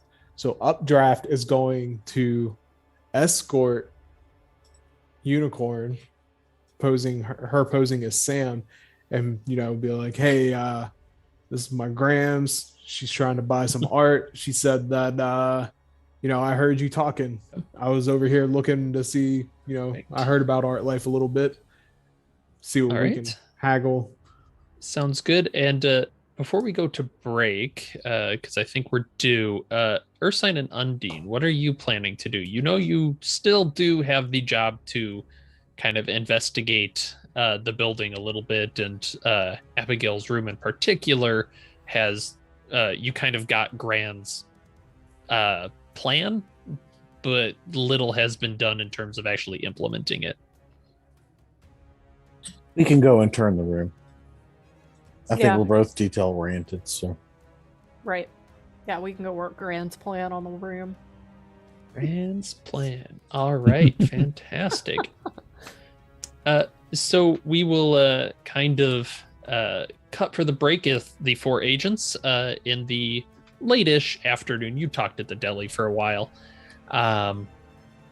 Heading towards the McAllister building, and you can see again the gargoyles, the fake portcullis, looming over the street in the late afternoon sunlight. All right. Ooh. Spooky. Spooky. Yes, indeed. All right. Well, we'll take a short break. Probably 10 minutes. Sound good for everybody? yep. All right. Good here. We'll be back in 10 minutes, folks. And go get your snacks. It's only going to get better from here. We'll be right back. Don't forget your cookies.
All right, everybody, we are back from our break.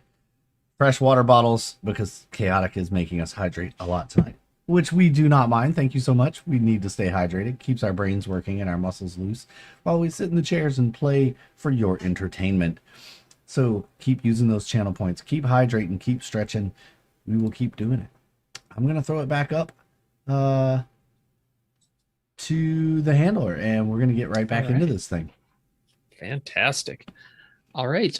So we had the four of you entering the McAllister building. Two will be headed off to look through Abigail's apartment, so you are able to easily unlock that and get inside. If you don't mind, would the two of you do 2 rolls while we're doing checks for the other folks? Would you do a sanity roll and then a search roll? And we will get back to those. If you fail the sanity roll, it is just 1 sanity loss. Pass on both. All right.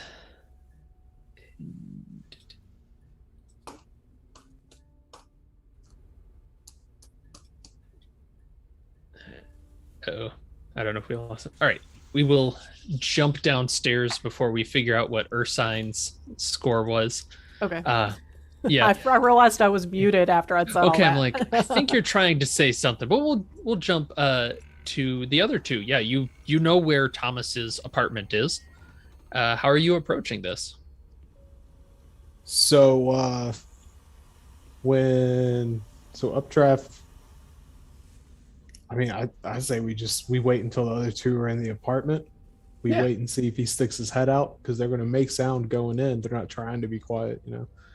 If he sticks his head out to investigate, then I'll holler at him. Okay. Give him a real quick. Let me holler at you. Hey, you come here. Hey, Tommy. Don't Hey, use Tommy. Tommy. your cop voice. I heard you do the paints. Interesting. He doesn't come out to peek at anything, though, I'm afraid. There's just that awkward pause as you're thinking he might poke his head out the door, but no, maybe he's looking through the peephole. It's tough to tell. Okay, so I say, is there anything like a buzzer or anything that might tell you where people live on the outside? The outside, the it looks like mailboxes? the outside one is looking pretty iffy. But you could go into the mailbox room once you're inside, and you'll see. Labeled?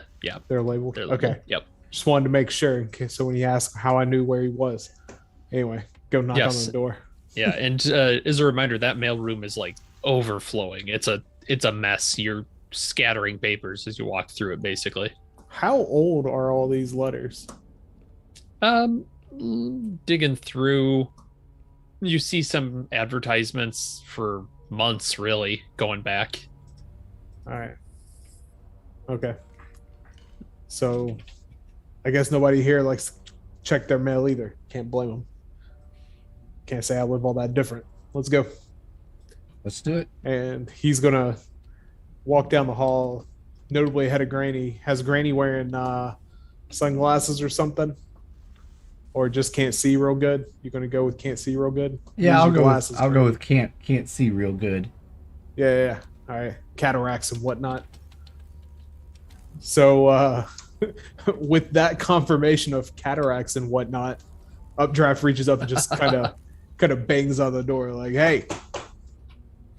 Yeah, you hear inside that something kind of gets knocked over in surprise. And then a moment later, the door opens. Yes, can I help you? And I believe you saw the picture of a youngish, maybe like 25-ish man opens the door, slick hair. Yeah, can I help you? Hey, yeah, my Gram's here looking to invest in some art. We were told that you people make art around here. She can't see real good though. I have Granny, like I have Agent Unicorn like down the hallway a little bit waiting. So she can't see real good, all right? Yeah. So I mean, you're gonna have to tell her what it is. She got cataracts. You're gonna have to tell her what it is she's looking at. But I don't. This is what she does, man. I don't know. She's a writer or something. This is who she is as a person. So this is what we do on Friday nights. Oh, okay. Yeah, sure. Yeah, 1 second. Let me find my keys real quick. And I'll yell down the hallway. Granny, he's coming. Is he gonna Like- sell me some art? Granny, he's coming. He's getting his stuff. It's And getting close to my bedtime. Updraft has his foot so the door can't close. He's just like, hey buddy, you don't do your painting up here, and he's looking to see what the hell that loud ass sound was. It looks like he knocked over a chair that he was like he stood up very quickly and it knocked over the chair from the stereo. Like maybe he was sitting in it and listening and was surprised by a sudden knocking at the door. So Here, let me just lock the door. I've been reminded I need to lock the door. Come this yeah, I way. mean it's New York and it's 1995, man. I mean, You don't have to remind me of the you year. can live Yeah. on the edge. I mean, you can live on the edge. There's plenty of people doing it out here, but I mean, I feel pretty safe in here, but yeah, it's good. It's a good reminder to always be careful. Did he say it's yeah, not come on safe? downstairs. he's coming, Granny. He's coming. If you don't mind, excuse me, and he'll kind of sidle past Grandma. It's in the basement.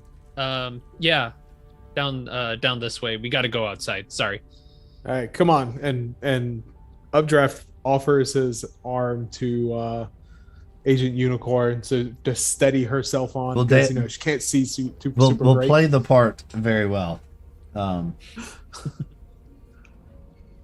And head down the stairs. Do you need help with the stair? Okay. Yeah. Okay. Oh, he's got me, honey. It's okay. Yeah, okay. And he'll lead you through the basement. The door kind of sticks and he pulls, and you are walking past like some other doors down there, but he eventually gets to one and he opens it, and you see in there are a number of paintings. In the center of the room, it's kind of open. And there's paints and whatnot around. And on the wall, you see the pictures that had been described to you for you, Updraft. That go ahead and roll a sanity as you see this picture of the clown dancing in the park. As it's I'm assuming that's a no loss. You're good. Okay. You're able to rationalize this as he must have just seen this picture in the park. Yeah, he looks here. Maybe right, maybe this has been there before and who knows, whatever. But that is straight up what you see the picture of this figure in the white mask on top of these stairs with this very like weird aquamarine rug, but the whole thing's just on fire. You see a picture of a couple of people looking like into a mirror, but it's not the same face coming back. And then lastly, you do see a picture that is completely blank. All right. And he's turning around to you. Which do you need a walkthrough? I don't know. Show her all of them. Granny, look at all these great paintings he's got. And like, You know I can't and- see good. He's gonna have to tell me. Young man, how do you get your inspiration? Where does your muse come from? Updraft just keeps walking to see what else is down here. Basically, like, hey, take my demented old grandma. I need you to watch her. Stranger, you watch her. I swear to God, I'll break your legs. Like he didn't say, he didn't say that. No, I get there's Take a her. little bit of menace there. Yeah. Yeah. He'll show you, Grandma. Don't worry about it. And then Updraft's just wandering through the rest of the basement, looking to see what's in all these other cages. As best he can. Looking through them, go ahead and roll a search on that if you've got it. That's a 28 on a 44. All right, yeah. Looking through there, you are seeing there's some stuff that's just like very clearly tenant stuff. There's a few that are empty, because they don't have people in those apartments anymore. The whole third floor is empty. Near the back, you find a room that looks like it might be old records and things. You think it's behind, like you were saying, kind of one of those caged things, but you can catch glimpses of it. Looks like really old record books and that sort of thing. Like log books, logs, not music records. Correct. Like Okay. actual books, right? Yeah, That look to be quite old, maybe from around the time that this was built. Is it You're locked? rough. Yeah, it's locked. Okay. And inside, Thomas does his rooted and best to describe the ones, and you can very clearly see three of them. No problem. And he gets to the one. He's like, this one's my great work. It's not done yet. You gotta. I don't really know. It's really tough to like a description of it. Does that make sense? Like there's a lot that goes into this one. I can understand where you come from. I have that problem myself sometimes describing my own work.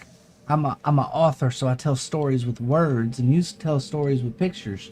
I can understand it might be a little hard for you to share that with me.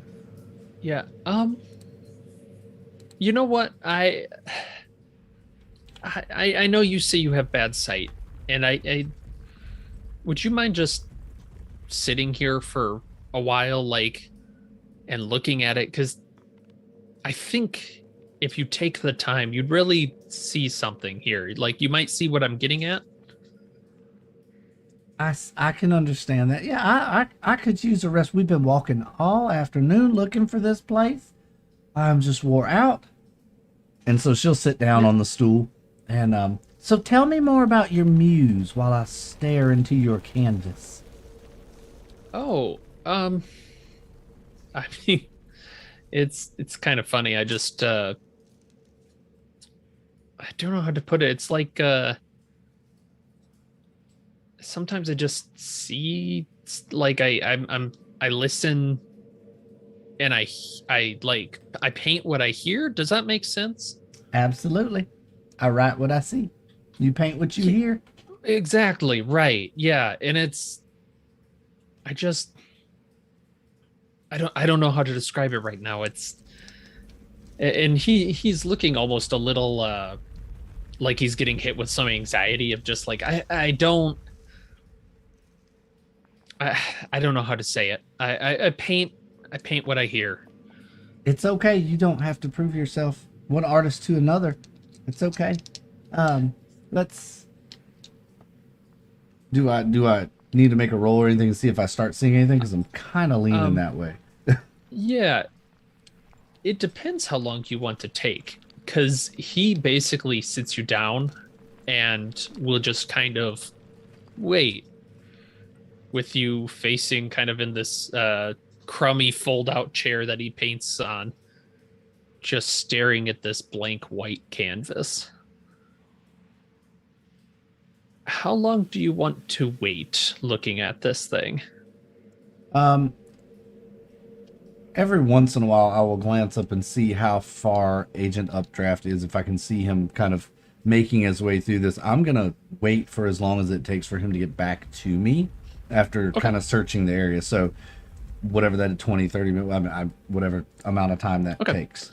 Yeah, let's jump back to Agent Updraft. You are you're barely visible kind of out of these chain walls. So you think you're probably okay from, like, Thomas probably won't see you unless you make a lot of noise. Oh, you're muted. My apologies.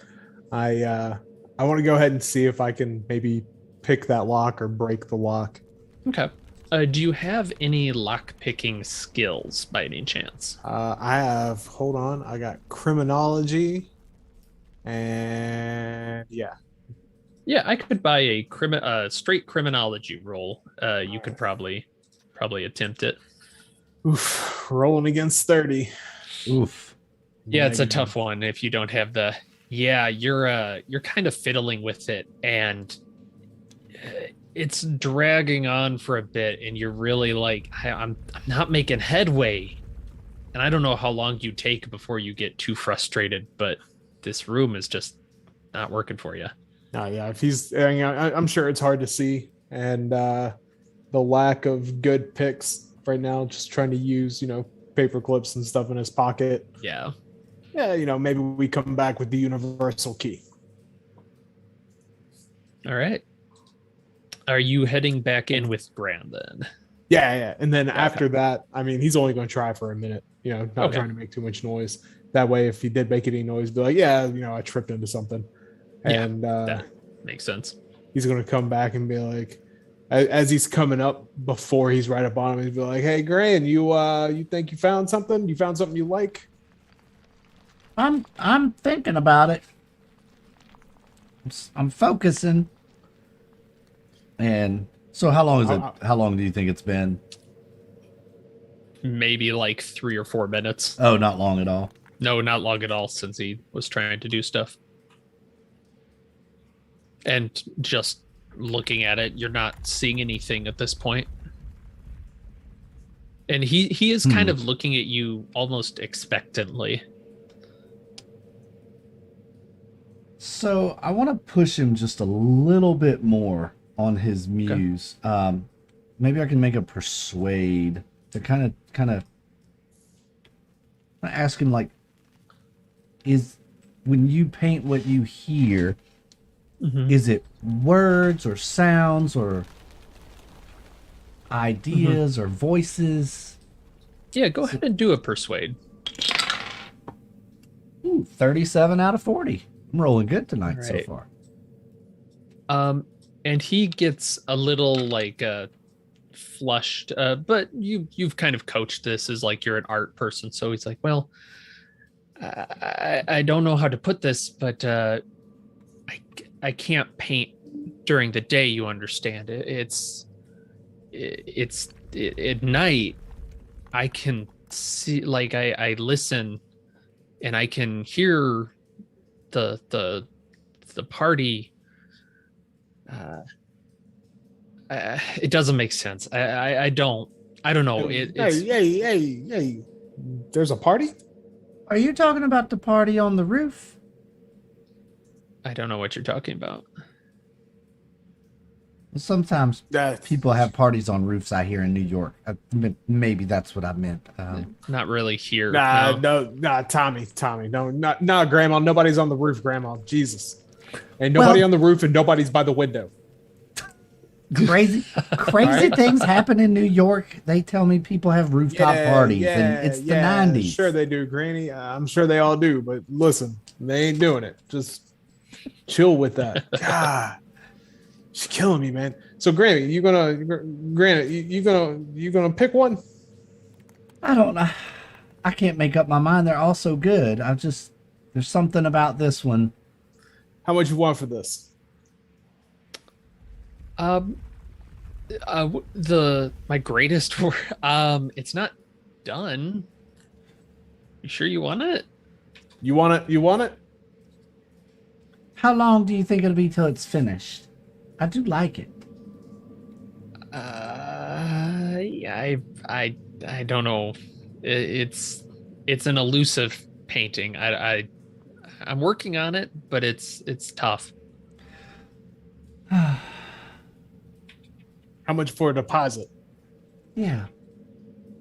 If it's that good, I might have to make installments anyway. See, I'm on a fixed income. I have disbursements from my book publisher, and Yeah, so I'm looking for a new work to inspire my next book. You see, and your greatest work may just do that for me. And I'm a rock salesman, so don't worry about it. Just tell me how much it is. yeah. Okay. And he'll name a price that is fairly reasonable.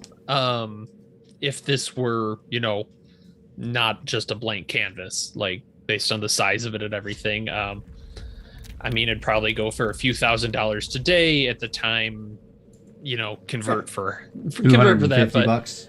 Yeah, Yeah, it's $300 it's enough. $300. Yeah, $300. It's All right. it's enough that it's not nothing though. Right. Hey, how about this? I give you 300 and but until you finish it, we get to hold on to one of these other ones. I like them too. You know, just something so that they're about the same size. We'll be able to get it in the room. Yeah. and, Oh. you Yeah. know, You, play- you sure you don't just want to buy the? Okay. Sure. Yeah. She Yeah. wants this one, man. Man, listen to Okay. me. Okay. Yeah. Yeah. I just walk her. Okay. No. No. You're right. No. I'm sorry. I didn't mean to ask. Sure. Yeah. That's fine by me. Yeah. All right. So hey, Grandma, which one you wanna hang up while we wait on him to finish this one, and that way we know what it looks like in the room. Kind of Well, have an idea. let's take Sleeping Man there. I think, is that what you called it? Sleeping Man? The man laying down at the top of the stairs? He was too tired to make it to his bedroom or something? Oh So- no. No. He was standing at the top of the stairs. Oh, my apologies. Let me turn my hearing aid up a little bit. Yeah. Yeah. Sure. Okay. Yeah. right. Here you go. Take it. I can't wrap it up or anything, but yeah, you can. Yeah, have hey, it. don't worry about it. I'll stop by the butcher down here and get some butcher paper and wrap it around it. It'll be good. Don't worry about it. Don't worry about it. Oh, yeah, yeah. Okay. She Yeah, that's fair. Okay. Yeah, I'll work more on this tonight. We'll see how far I get. All right. Yeah, I mean, just when you get done here, here's my pager number. Ooh. Okay. I'll yeah, I think I know how to use these. Yeah, you dial the number, you hit pound, Yeah. you put in your number, I call you back as soon as I find the nearest Okay. payphone. Don't worry about it. Okay. I got yeah. 35 cents. I can't believe they raised it. Yeah. I'll give you Heart his broke. number. Heart broke. Snickers 89 cents. 89 cents for a Snickers. Can you believe this? Are you sure you're not the grandma? Oh, I mean, I'm in my 40s. Don't Yeah, forget okay, that. that's fair. Yeah. Yeah. To him, you might as well be. Yeah. I'm just playing some Ancient. scuzzball. Yeah. I'm just playing Okay. some New York scuzzball. Okay. Yeah. And he looks pretty pleased with all like this, as he sold an art piece. And yeah. Wow. Thank you so much. It's been a little rough lately, so I appreciate it. Yeah, I got you, man. Like I said, if Grandma starts looking for anything else, or if you got any more friends, she does this shit all the time. She's on a fixed income, so I gotta, I do a little extra during the week, and take her out on Fridays. All right. It's good for her mind. That's what the docs say. And she needs all the help she can get. Hey, Grandma, you ready to go? Yeah. Let's All right, get out all right, of let's this go. musty Then. Let's basement go. starting to Let's mess go. with Hey, you got a cookie? Come on. You got a cookie? Hit me up with a cookie. Yes, here, young man. Here, take some cookies, Thomas. Don't wave it so close to my paint, please. But all right, thank you. Yeah. And we will kind of cut from there as you two finish up your things to the upstairs. Agent Ursine, how did your sanity / search go? My sanity was a pass. My search was a critical pass. Ooh. Critical success. I got 55 out of 60 All right. on my so, search. Very, very good. So we will split this in two. The first one will actually be Ursine. You got the critical, so we will start with you. The first thing you find is going to be, here we go. I'm just grabbing the correct handout here. Pulling the wall kind of apart, you pull off like a hubcap actually that just got stuck up there, because why not? Why wouldn't there be a hubcap in here? And you see a couple of napkins that kind of catch your eye. They have some interesting diagrams on them, and you can see one is labeled LEAO, and the other is labeled Escriba, ESCRIBA. The image I shared only shows the one of them. Okay, so LEAO and Escriba. Yes, I am typing those out. Okay. There's some various umlauts and whatnot on them, but that gets you the key things there. But yes, you're seeing that these napkins, you're pulling them apart, and there's quite a number of bits on it. Some sort of a machine diagram. Huh. Yeah. Hey, Do you have any mechanics or anything of that kind? Craft mechanics? no. Okay. Undyne. Take a look at this. A scriba writer. Yes. But this diagram on here, like it's some sort of a machine, mechanical machine. Do you have any knowledge about mechanics? Where did you post that, Nathan? I'm sorry. It's in the handouts channel. Oh, in Discord. I gotcha. Yeah. Let Yes. me eyeball it for a moment. Let's see here. Yeah. Do you have any craft mechanics as well? Let me double check and make sure that I don't think I do.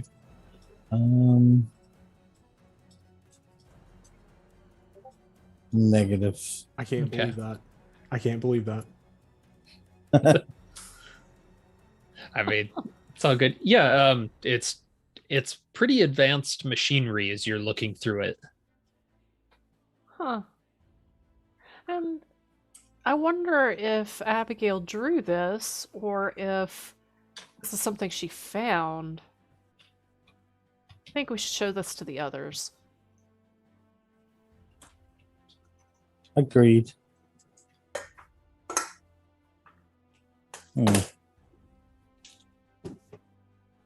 And you guys kind of put those off to the side, I think, for a little bit, because you'll have a little bit of time before they show up again.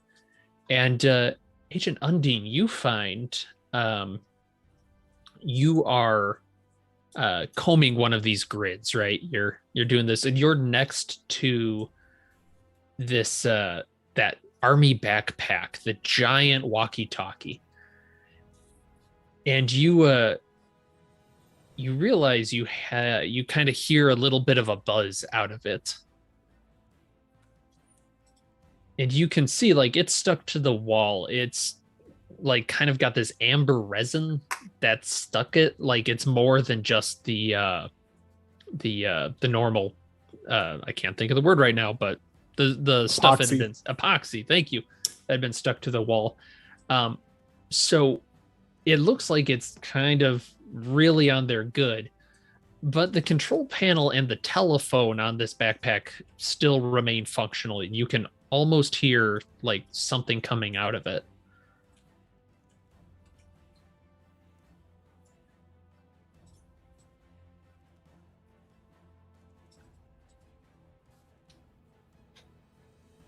Is there anything you'd like to do with that?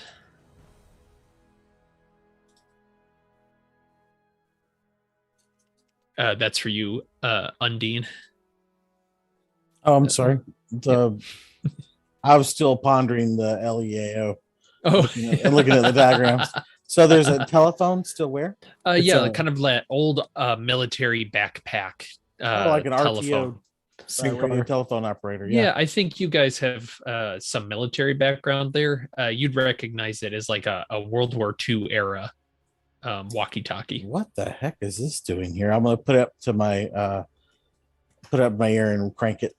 Yeah, and that does pick up a little bit, and it's mostly static, but every once in a while you're hearing a voice comes through, and it's just this male monotone, and you just hear India, Moon, Dallin, Exeter, and it what was the next one? I'm definitely gonna say this wrong, but Daimonian. Yeah, I'll put all the words in the chat. And Seer. SEER. SEERE.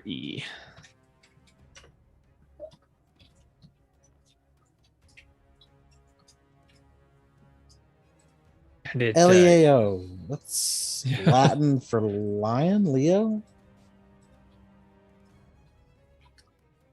do you have by any chance, and this will give it away, but I think you'd be able to research it, is close enough to Latin. It's actually Portuguese. No. I do have Farsi and Chickasaw Indian. So I studied. Yeah. I'm an anthropologist, so Yeah. I'm familiar with think, Latin. I will say, with just kind of from what you've said with your Latin experience, that's pretty much it. So Person has a lion head. Rider, lion head. These other words. Let me ponder them for a moment.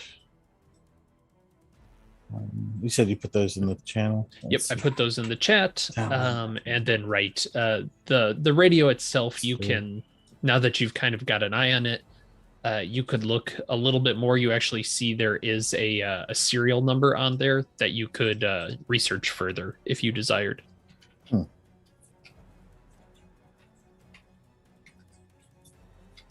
Some of these words, I'm writing these down as I hear them. Yeah. Some of them just seem like standard military phonetics, but Dallin and Daimonian Seer. That's a weird spelling. So maybe do I know that they're Portuguese, or I know they're just a Latanic language? I would say you'd know it's Latanic language. I don't know how you'd tell that a single word is Portuguese or like Latin, but like you said, you can pretty easily say, yeah, it's some kind of lion and some kind of rider or something. The root of Daimonian is Damon, essentially.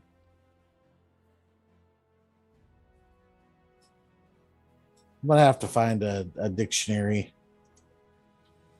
maybe Agreed. Spanish to English. Where's that? You said you wanted to go to the bookstore, right? I did, and wasn't that one fellow, the other detective? Didn't he have a?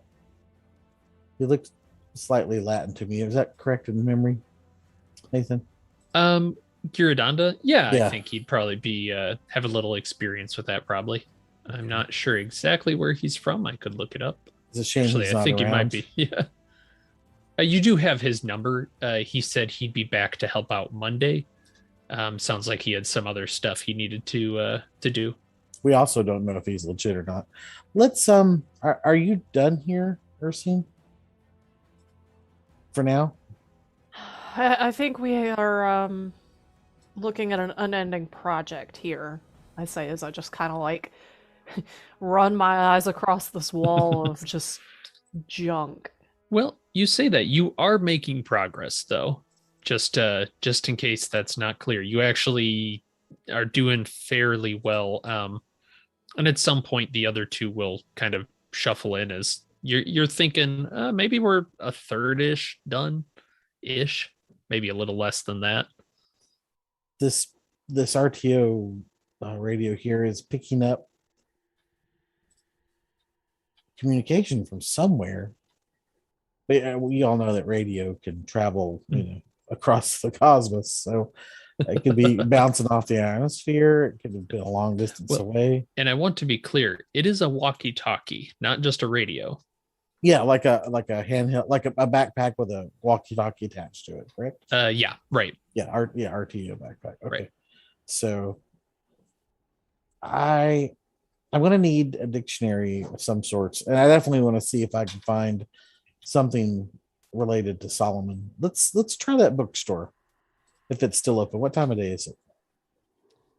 You got back about 3:34, somewhere in there, so you're getting a little bit into the evening, we'll say, between the two of you. Let's catch a so cab. maybe like 6 or so. Yeah.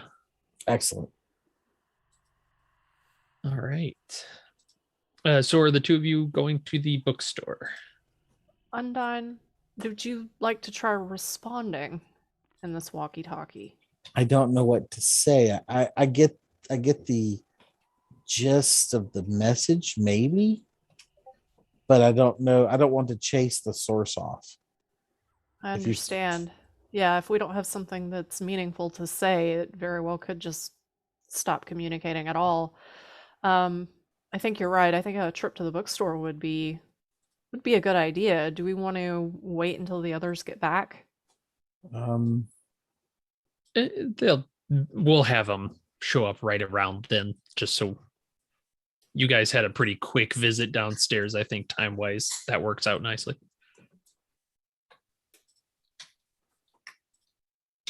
well,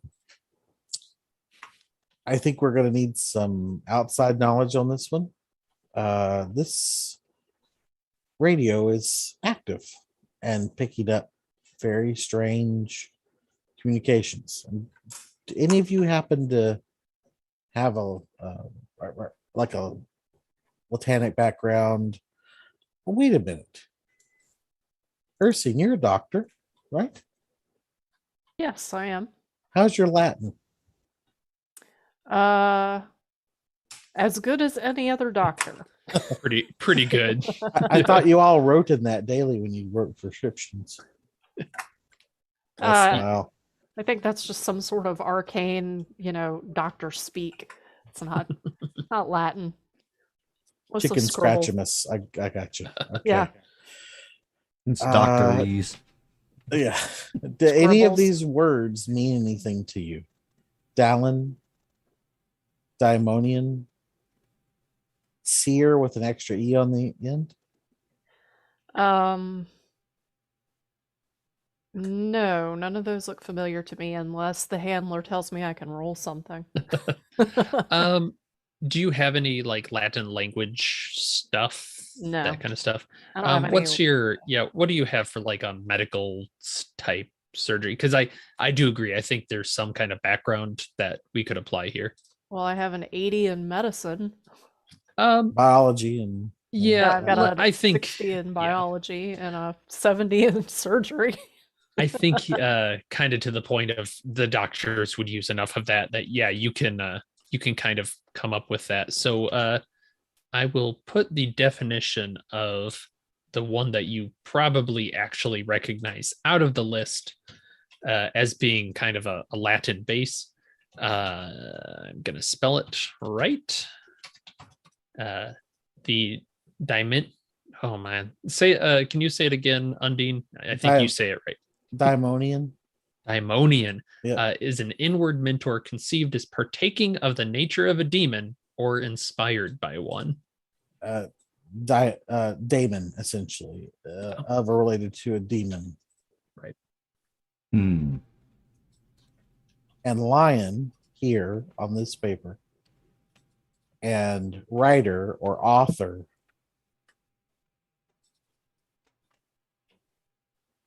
There's something that we know that's been written. There's a play.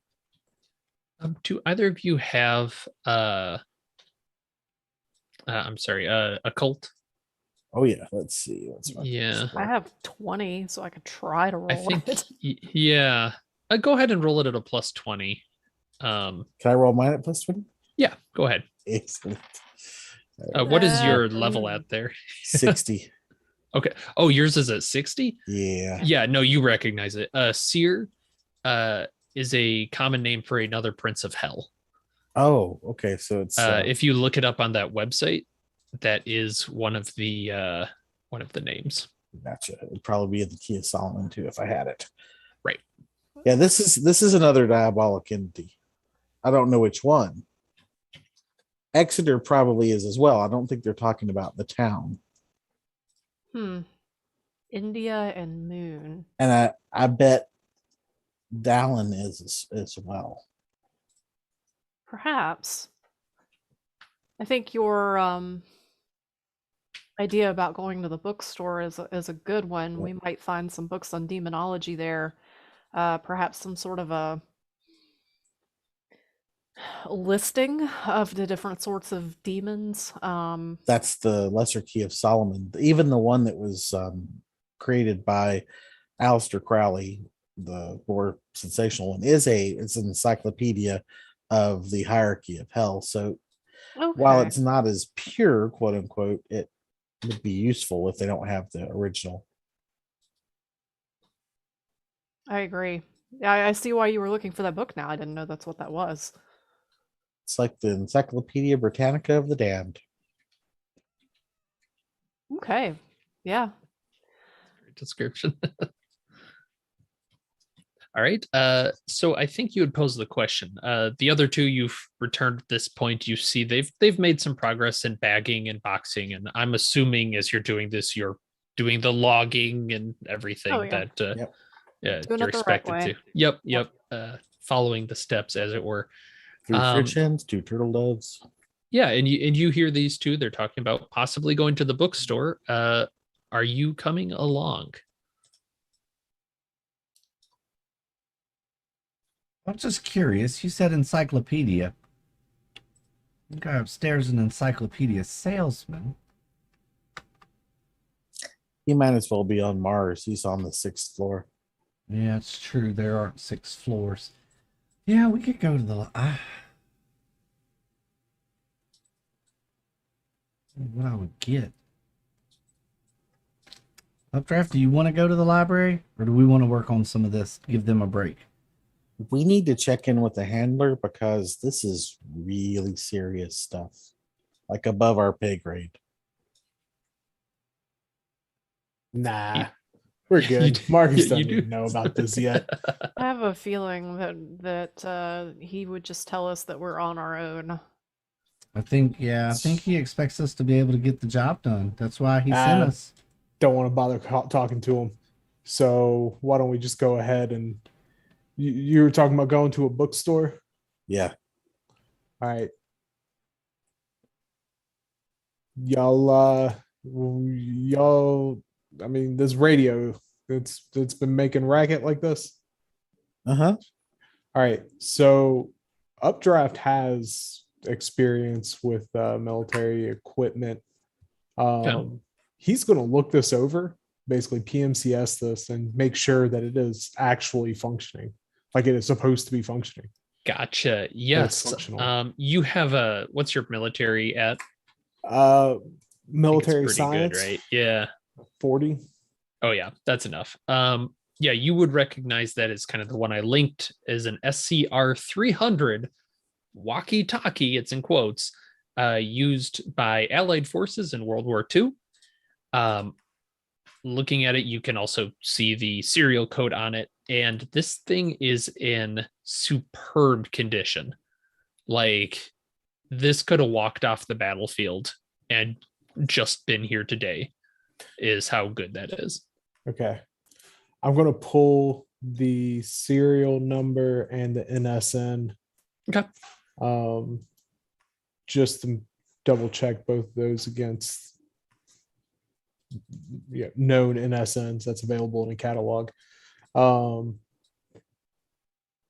Just to make sure this is what it's supposed to be. So yeah, you'd probably have to check that somewhere, but yeah, I think you would know National Archives would probably have that kind of stuff. Yeah. I mean, we'll probably pick up an NSN catalog at the library. Yeah. So okay. I mean, we can keep going through all of this and see what we can find while you guys hit up the bookstore. Fair enough. Or Granny, you can go with them. I'll go through all this. That's up to you. No, I think I'll stay here and where I'm tuckered out. I'm gonna stay You here can and go work sit with on the you. toilet. You can No. go sit on the toilet. Yeah, I see. Don't worry about it. I got it, Granny. Oh, by the way, y'all, we bought a painting downstairs. Oh yeah. Oh, congratulations.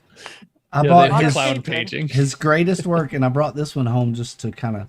That's the faceless painting. We have Yeah. The faceless Oh, man. the faceless painting. I'm Yep. sorry. Yes, the one With on the- fire. Yes, the standing man. I'll look at it again. Does that match up with the mask? The mask is roughly the same. Yeah, I would say so. The cloak is a little bit different. It is more of a yellow kind of rich texture to it. So I asked him about his muse, and he said he paints what he hears. And I just wondered, kind of strange. He spends a lot of Oh. time around that radio. Real quick, did he go back into his apartment when we came up? Yeah, How he did would we- have. Okay. Yeah. Okay, so in that case, Updraft's just telling everyone to keep their voices down. He's whispering, and he's going to put like it takes off his coat, like lays it down at the foot of the door where the microphone is Ah, okay. when he first comes in. And Oh, he's you one of mean this? Yeah. I hold up the microphone. Yeah. I mean, we all know, but I'm going to explain. Be like, he was listening. When we Exactly. knocked on the door. Yeah, Well, so it's all I actually locked up. believe him that he wasn't. Not knowingly. Right. Didn't actually seem to be familiar with the radio equipment. I mean, he was sure sitting there listening to it. I don't know what to tell you. I mean, fell out of the damn chair. What are the chances that it is issuing things like I'm hearing over this device? Or what if Shit, that's why it takes me so someone long. or something, It's paint by numbers. basically, yes, it's paint by numbers, exactly. Someone or something is controlling his stereo equipment and playing it back for him in his sleep. Remember, he said he doesn't paint during the day. He gets up at night and paints at night, and he paints what he hears the party. He said he paints the party. And I've lost Grant's accent again. I'm sorry. You'll She's find so it. deep undercover. I'm so deep in three layers undercover.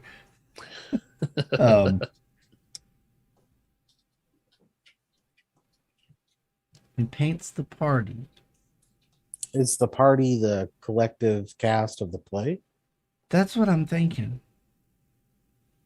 Because there's like this person right here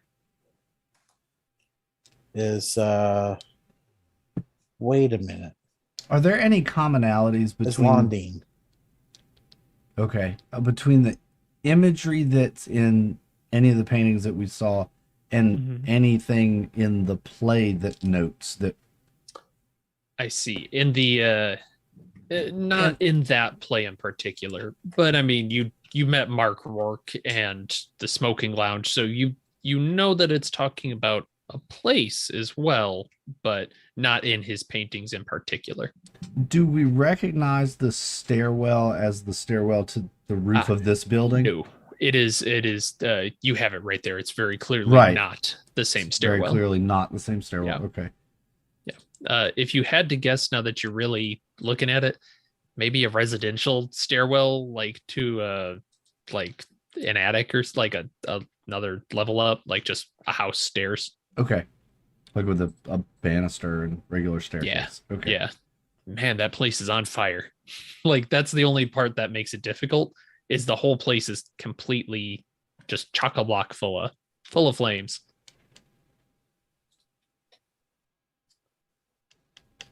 Okay. So to keep it moving, who's staying put in the room? We'll get back to them with a search. Okay. Yeah, I'll stay And there. who's all okay? So Undine and Ursine keeping the team together, going to the library. The other two will go ahead and do a sanity and search for the two that are staying there. Make sure to log those down just in case time runs out on us. And let's follow the other two. It sounded like you were grabbing a taxi and looking for the bookstore. Is that correct? That's the plan. all right. Do. So the librarian, she gave you rough instructions to the place. And you are cruising down, I believe I said 5th Avenue. Mhm. And you're just like, where in the hell? It's a Friday afternoon. You're seeing people on the street. It's kind of a business-ish area, but there's not, and you have to kind of quickly be like, whoa, stop. I think that's it. Because there is a really like small cluttered window that you can see the pages of books behind, a few spines facing out. The the word books might have been printed on the window at one point. Like you can kind of see the outline, but it's looking pretty sketchy. And there is just a man out front smoking a cigarette, kind of smiling at people that walk by. He's got a great big paunch on him. A North African man, in fact. But you realize, oh, that's probably the bookstore they're talking about. North African Moor or North African Egyptian? North African, not Egyptian is basically the right one. I'm trying to see exactly where. I'll share the Sudanese, picture. Yep. Algerian. Let's pretend I'm cultured enough. There's a picture. That's what he looks like. Libyan, Moroccan. Yeah, it could be. Take a guess. Yeah. It's tough to tell just from looking at him, but he's kind of smiling at people and you can stop the car and get out. I'll tip the taxi cab driver. Hey, thanks. And he drives off. It's New York, he says as he drives away. I'm gonna go get some pizza. Hey, What's I'm your driving name? here. Yeah. Tony, fuck you, Tony. Yeah. But yeah, this guy kind of scopes you too, walking towards him, and he smiles. Looking for books? Exactly. Do we have that air about us? You do. You look like you're people that are searching for something. Yes, indeed. Yes. And he stubs out this cigarette, and it's got I think Agent Undine, you kind of have an overseas in that area. This is a Turkish cigarette. He's got kind of a exotic taste or smell to it. Please come inside. Come inside. Excellent. What sort of bookshop is this? I mean, it's got just about anything you could find if you can find it. Excellent. I'm sorry. B.R. Robert. Pleasure to meet you. You can call me Bob. Bob. Nice to meet you, Bob. I will give him my assumed name. Of course. Bob Robert, yep. And he does hand you a little calling card that says exactly that. B.R. Robert, Bibliopola.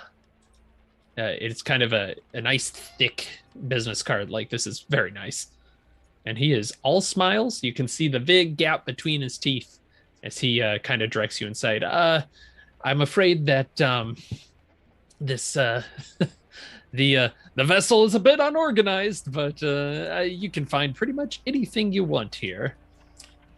I have a taste for strange, sort of avant-garde books, if you will. Of course. I was looking for things that are kind of hard to find around here. I could use a Latin dictionary, preferably something that cross-references other Latinic languages, Spanish, Portuguese, what have you. And do you have a copy of the Lesser Key of Solomon?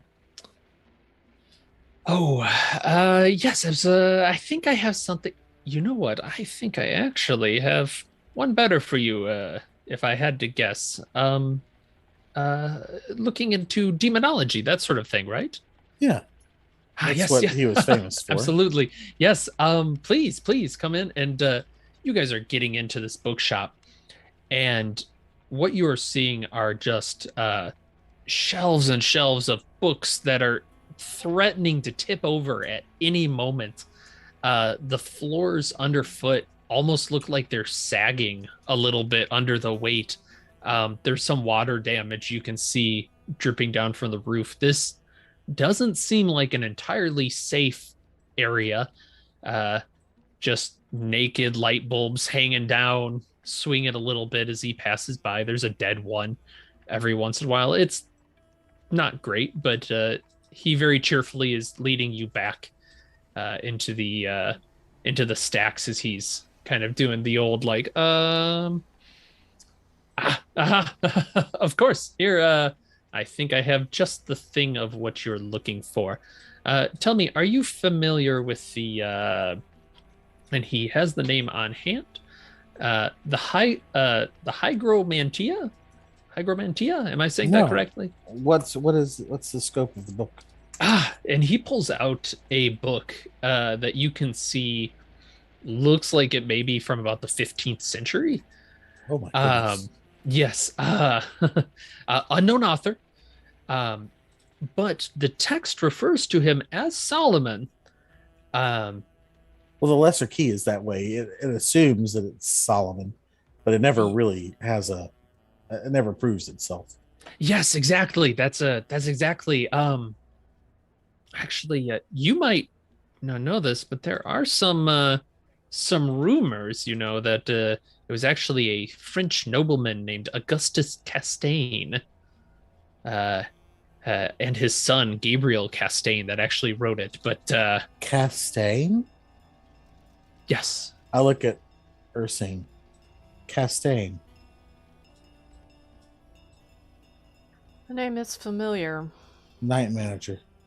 Mm-hmm. Oh.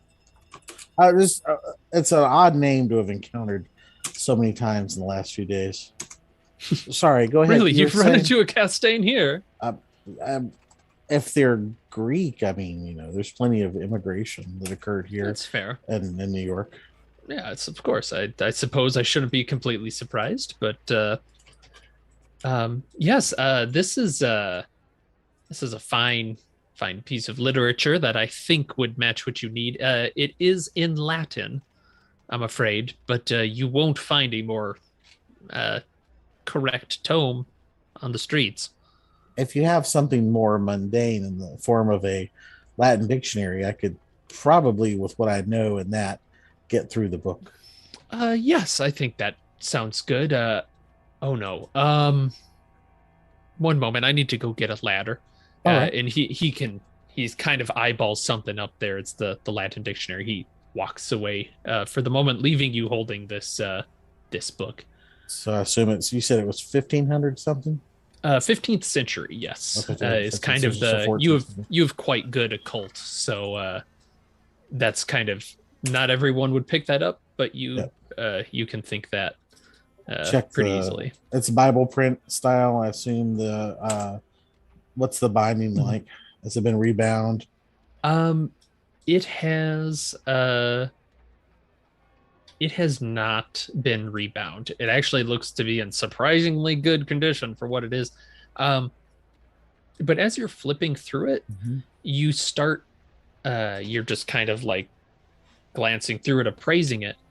You see there's these blue ballpoint pen notes on the side of it. What kind of things do they say? They say things like beneath Brodelbin is a door. Brodelbin. Yeah. Like a German spelling word? Brodelbin? Like I don't know what the Broder? origin is. That's a good question. Broad Albin. Broad is Albin. I put it in the handout chat.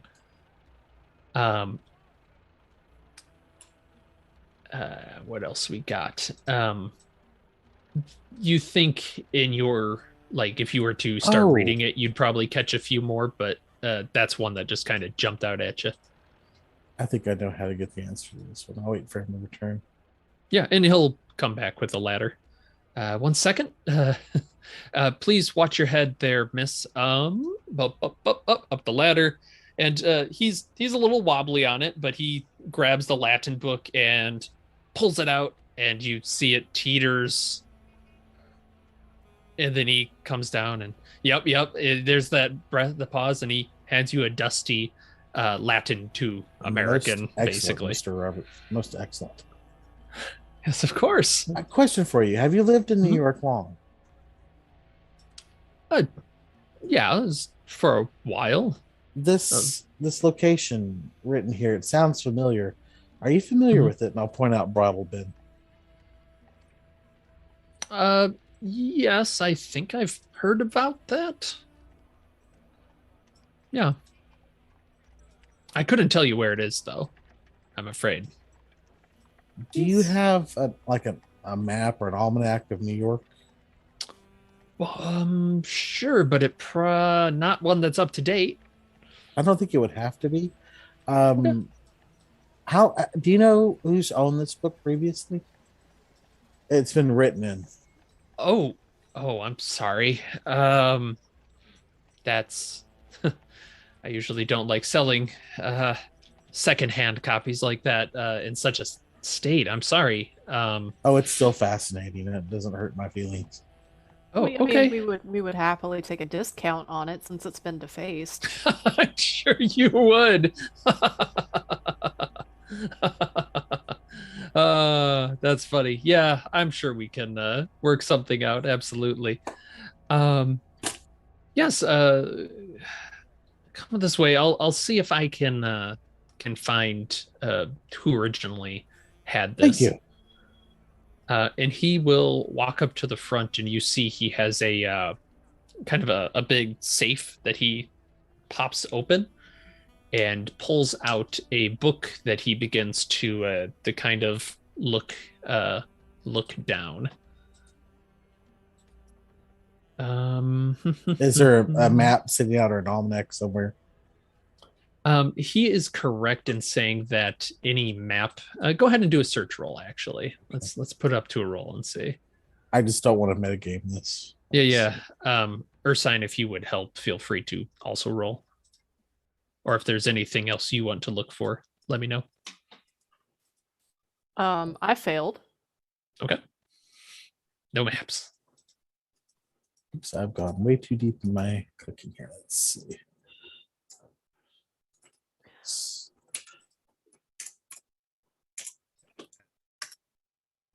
There we go. All right, let's see. All right, survey says actually I passed my search roll 17. All right, nice. There is a map of New York. However, it is from 1925. Okay, so we'll find out real quick.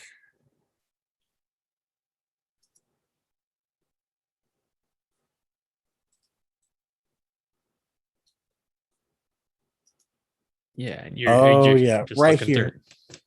Right here. And Ooh. I point at Brattle Bin. Well, that's the thing. You look, there's no Brattle Bin. Oh, okay. There's no Brattle Bin then. There is no Brattle Bin. And he kind of looks at it. I'm sorry.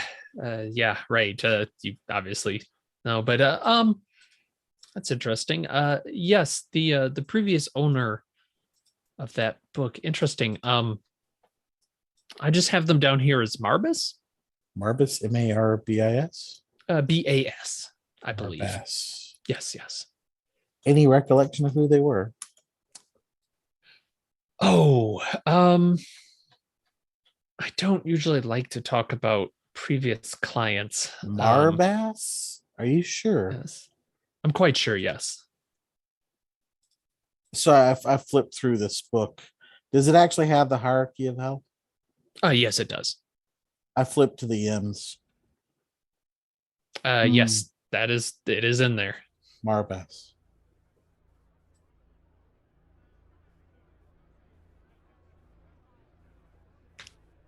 Well, that's chilly. I'm sure it's a coincidence. Or someone's idea of a joke. You know us book types, we do love to have little jokes here and there sprinkled throughout. But yes, I'm more than happy to sell that and get it out of my store, considering its secondhand nature. Yeah. These will together will be perfect. I do appreciate your assistance. What will be the total for both books? And he names a price that is again reasonable. Like he's not trying to overcharge you on these two. Probably about the same price as the painting is, a few $100s. That is more than reasonable. Here you go. I'll pay cash.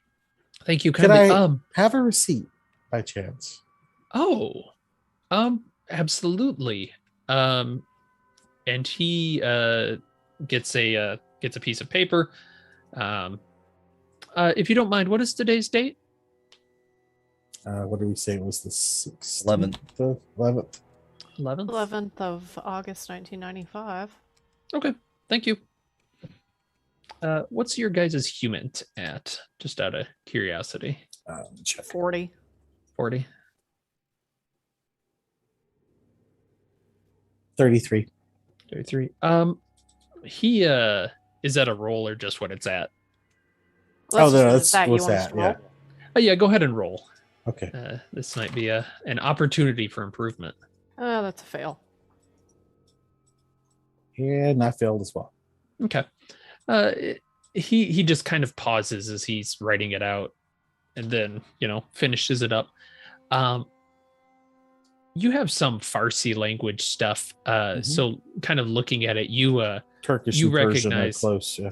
yeah, he actually writes in Arabic in his logbook. So he kind of starts to write out, and then he's like, I'm sorry, have it. And then swaps to English, writes the date, your name, his name, B.R. Robert, and the price and the book titles, and hands it back to you. I should make a copy. I'll update my ledger. And you see he starts to write in Arabic in his ledger. This the almanac here is, like you said, outdated. 1925. I'm wondering if do you have something older? Older of that kind? Like colonial period? Oh, colonial. I'm afraid not. I don't I don't quite go back that far. New York is not so new. Yes. The earliest I might have is 1921. I wasn't really around before that. We can check the library. I do appreciate your assistance, Mr. Robert. Of course. Stop back anytime. You were around in 1921? In a manner of speaking. In a manner of speaking. Well, what kind of manner of speaking would that be? I mean, you don't seem to be that old to look at you. You're not 74. He has good genes. Exactly Yeah, so. even then, he would have been a wee child. Yeah. You're not wrong, but you're not that far in it yet, are you? Did I get your name? And I give him my cover name. Not far in what? Jamie Smith. Jamie Yes. Smith. Yeah.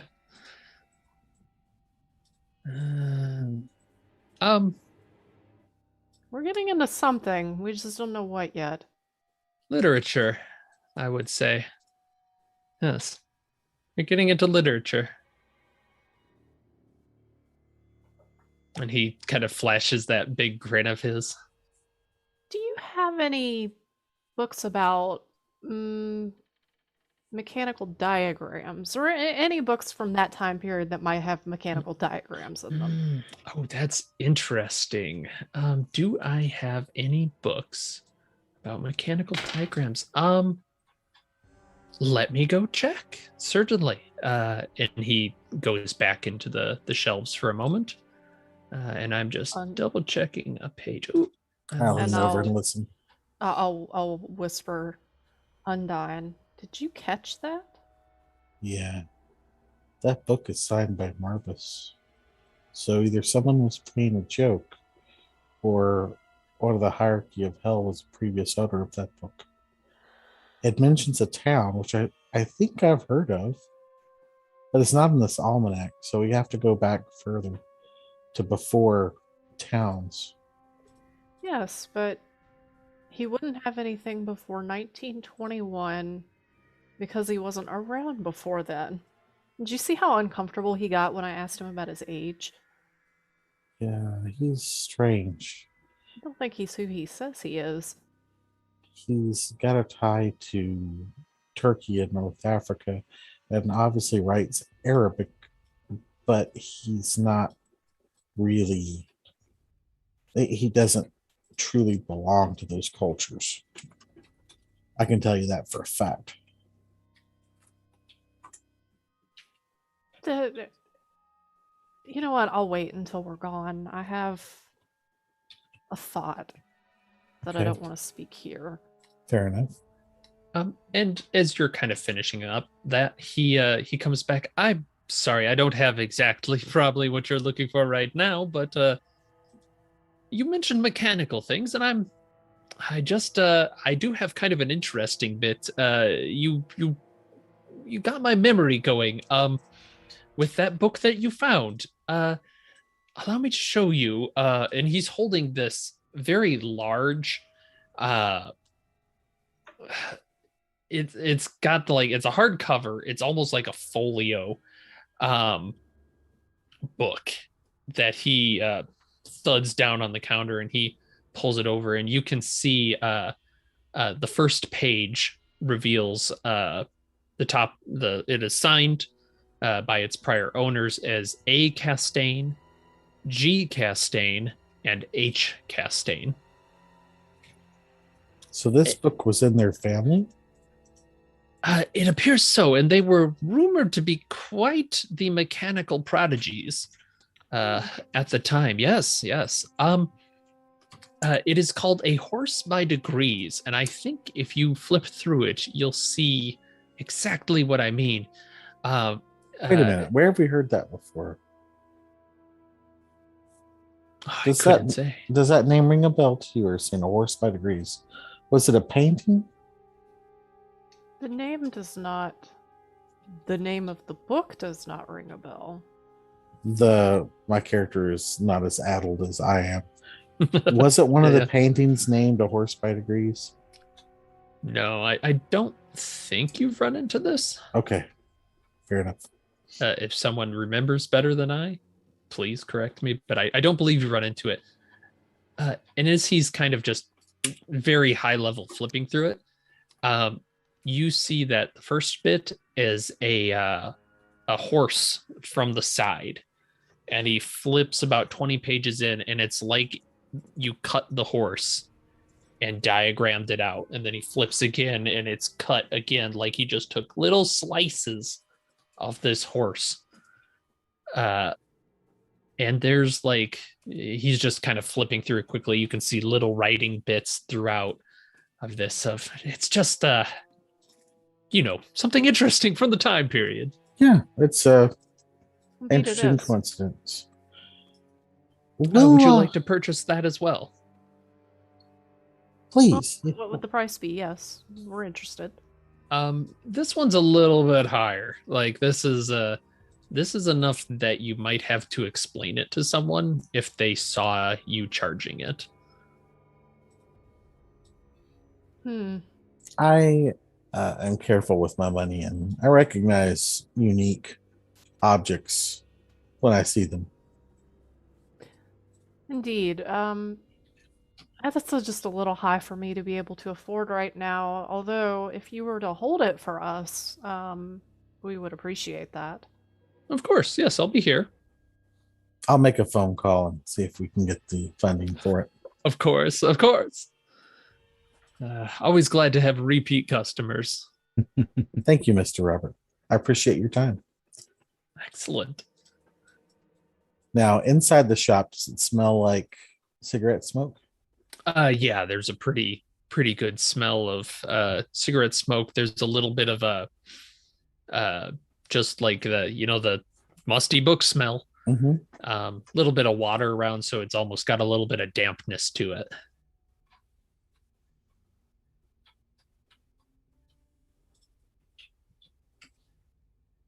All right. Well, thank you for your time. We'll be back. Of course. I'm sure you will. And we will cut from those two and finish up tonight with the two that were looking through the room. How did your sanity rolls go? Good for Thumbs Sam. up. Not, for Sam. not too good. Not too good. Go ahead and lose a sanity, Gran, All right. as you are overcome, because this this is taking a few hours of you guys gritting this out and pulling things off the wall. You just cannot shake that something's watching you. Something just sure is watching you in this room. All right. And how did your search rolls go? Oh, even worse. Even no, is that a no on both? 99. Ooh, Oh, My sand was a 96, and then I rolled a 99 right after that. God. For my search. Oh, the That's- 99 is a crit fail. I know, Not that's a only did crit you fail, Not no. find anything. You destroyed the things we needed. Probably. I think what essentially happens is, Gran, you get a good chunk through your wall section, and you realize you had the wrong section. You just got distracted. You were looking over your shoulder. But the You're gonna thing have to watching me. redo. Yep, you're gonna have to redo that whole section. Well, shit. yeah, mine was just regular failure. I was too busy Yeah. watching Gran just fuck it up and just was just like, I mean, I'm just gonna watch. Like a train wreck, you just couldn't turn away. Yeah, it's gonna stop. Did it really well. I just did it wrong. It's you've got all this stuff labeled incorrectly, and it's I mean, it's frustrating to say the least. Of just you're sure it didn't and you realize it's getting pretty late at night, and you hear Thomas's door open and close and him walking down the hallway to go downstairs. If I remember the layout, wouldn't this apartment be directly above his art studio? The basement isn't defined where it is, particularly, but yeah, we So I can was say kinda it looking kind of at is. if Yeah, You can tell yourself that. yeah. Kind of what I was looking at. When he goes down, when I hear him leave and go to go outside, I was gonna go ahead and bet that the New Yorker who's not been locking his door for God knows how long probably did not take the advice and lock his door, and gonna try that door. All right, do a 50-50 luck, because he did previously, but that might have been a show. Oh yeah, that door's not locked. Oh, yeah. That was all for show. Yeah, I want to go in and look around and see if, because he had been sitting there, he fell over, and just gonna look and see, like, what's going on in there. I know that we found stuff in there before. All right. Yeah, go ahead and have you been in the room before? I don't believe so, right? No. Okay. It is a very austere looking place, kind of not a lot to make it unique. Kitchen, bedroom, like it almost feels like a hotel. You've got the nice stereo over in the section. But this is pretty easy to see because it's so empty. You see there's a piece of paper that is at the desk, kind of in front of the stereo. Okay, what's on the piece of paper? And yeah, looking at it, you realize it's typed out like the previous one you've run into. And go ahead and roll sanity from a natural, as you realize it contains the exact conversation that you and Gran had with Thomas. Yeah, go ahead and take a D4 on that from the unnatural. 1. Thank God. 1. All right.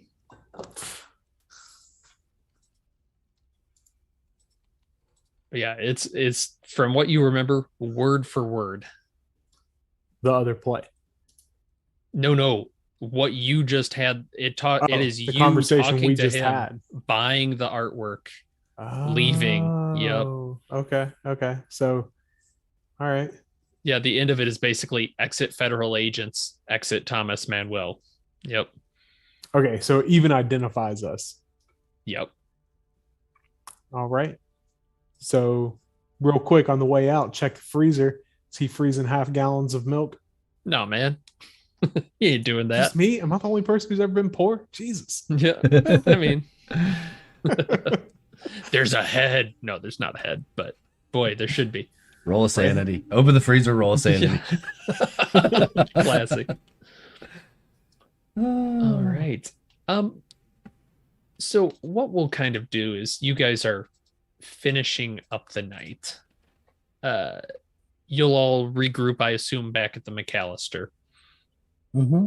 And the last thing you do find, you think you're a little short of halfway done digging through all this. The night is getting late at this point. The sun has completely gone down. You see kind of wedged actually into the floor as you're moving some things around. You find a picture of a couple of people that you probably recognize from some of the folio that you got. It is Thomas Wright, Tom Wright, and a woman that you could assume perhaps is his wife. They are just standing, but their eyes have been completely scratched out. And there's this arm wrapped around her with a hand on his shoulder. Yep. And where was this? In the past. It would kind of fall in like in between the floorboards a little bit. Like it didn't quite stick to the wall. There's like a little epoxy on it, but it didn't stick right. All right. So we're going to pocket that for sure. That's not going in the inventory. It's just going to get pocketed. Very good. Yeah. So as far as now that we know that Thomas knows us, I guess I'll go back across the hall and make sure I share that. All right. Yeah, we'll say that's about the time you guys do. So let's kind of have that conversation be the wrapping point. As Updraft, how are you addressing this to folks? So everybody back? Yeah. I would Yeah. definitely wait until everybody's back, Yeah. and then just be like, we should go back, and might need to make another trip tomorrow after we go visit Art Life. And then once we get back to the hotel, then he would tell everyone what he found. That so Tommy across the hall writing scripts about conversations we had with him buying art. Roll an int ×5, just real quick there. Okay. Ah, damn it.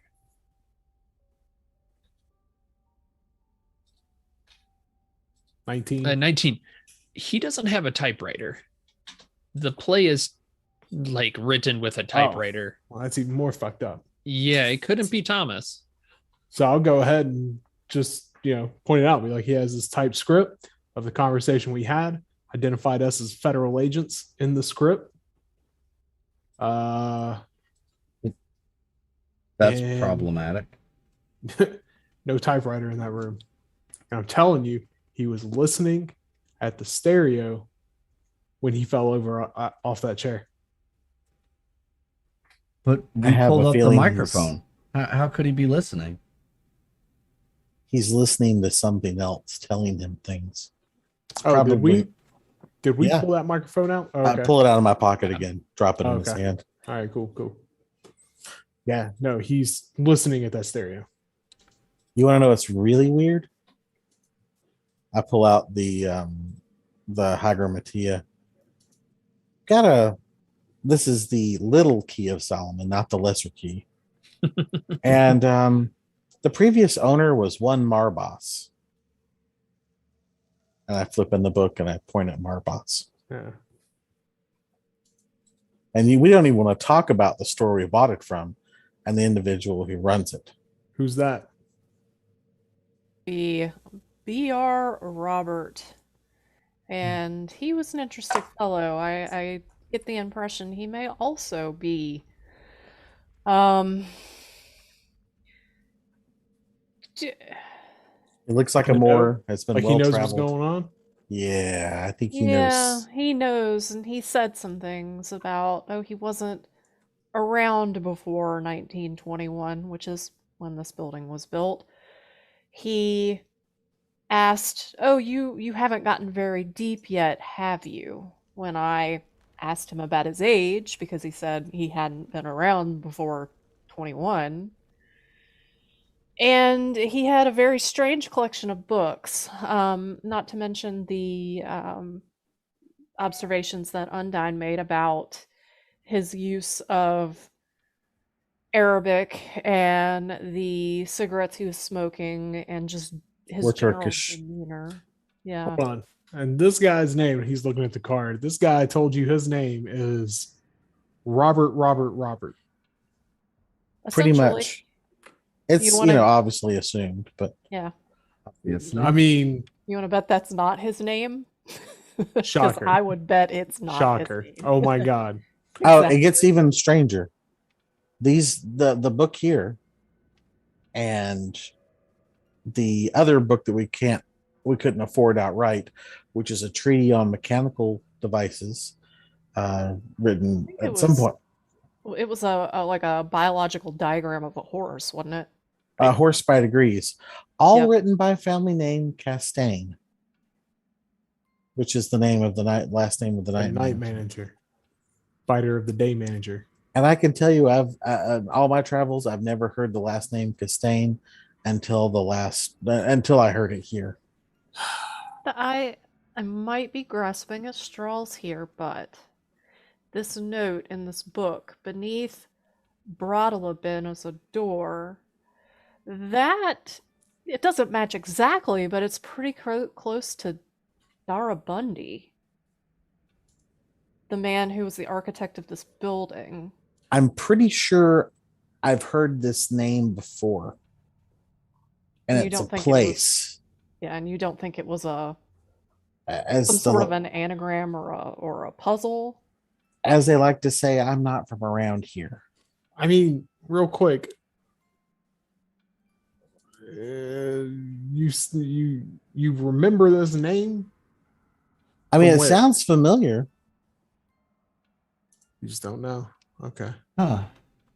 I'm a little bookish, I will admit. Hmm. Robert. Well, Can you think of anything that's unusual? The same name 3 times. I can't think of anything about the situation that was usual. This No, that Marbus wrote stands out. this. Feasibly, this Marbus wrote what's in the book here in the blue pen. See here on the side? Sure. And John wrote John and Matthew wrote Mhm. Matthew. And Right. yeah, sure. Of course. You know, Exactly. yeah. So it was everyone a definitely joke. wrote the book that's named after them. But But I'm thinking they're local. Robert. I want to run that through my occult. You know, it stands out. There is a triple name here. Is it Yep. ringing any bells, or is his name really just Bobbert? Go ahead and let's see. I'm just double checking. Not that I have to look up a lot of stuff that goes all over the place. It's not ringing a bell for you, I don't think. Okay. Yeah. All right. Just Never double trust a check. man with 3 first names. Yeah. That's yeah. right. Don't, because that man's parents don't love him. It's almost like he was just trying to think of a name that people might think was normal. Somebody Well- who isn't totally dialed in trying to come up with a normal name. I can Yeah. tell you he's well traveled for sure. With the mix of culture that I saw in my brief exposure to him. And also we got this and pull out the photograph. Oh, well, that's kind of creepy. Look, there's an arm. Yes, the arm is certainly. I mean, what in the fuck? What is that? It's almost like a clown arm. I was gonna say Yeah, it looks right. like a clown, like The clown dimensions glove. of the arm are strange. Right. With And yeah, the for fingers. those that don't have the image in front of them, it is a a couple you assume to be Abigail's parents because you know Tom Wright.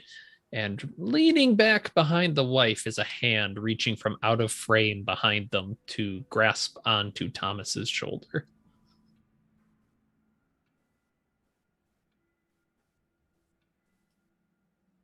Exactly so. Yeah, Nice. we probably ought to have another overlay where we can show handouts. We might have to at some point. There are quite a few. That one's just a little too disturbing not to share. So Yeah, it Yeah, is. it's a good It's one. kind of I mean- disturbing. take that to sleep with you tonight. Yeah. I can We I can do. share that on the. You can share the handouts. It's not a problem. That's some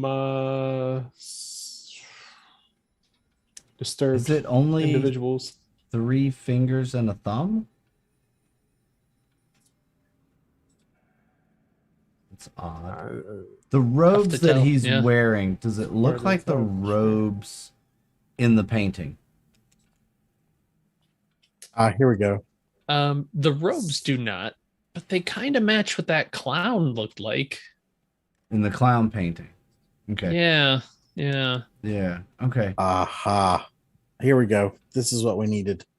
Marbus from the Ars Goetia. Goetia. Great president of hell.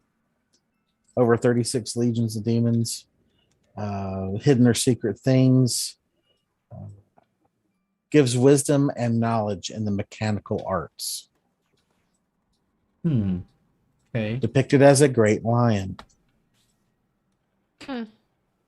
And seer. Keep talking. I'll just butt in as I find these. So we got the god of engineers. That's the useful. demon Engineer. president of engineers. Sure, whatever. I mean, engineers, they're not going to have a god. Seer, prince of hell. Yeah. Hidden treasures. So The we're getting- radio and- yeah, we're getting kind of late, and I think I have a good end scene that will be interesting.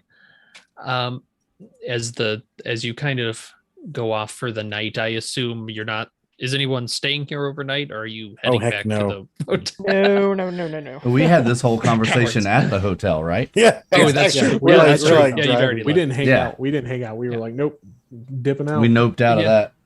that. Hell That's fair. with That's this. fair. Yeah. I actually want to end with Agent Ursine.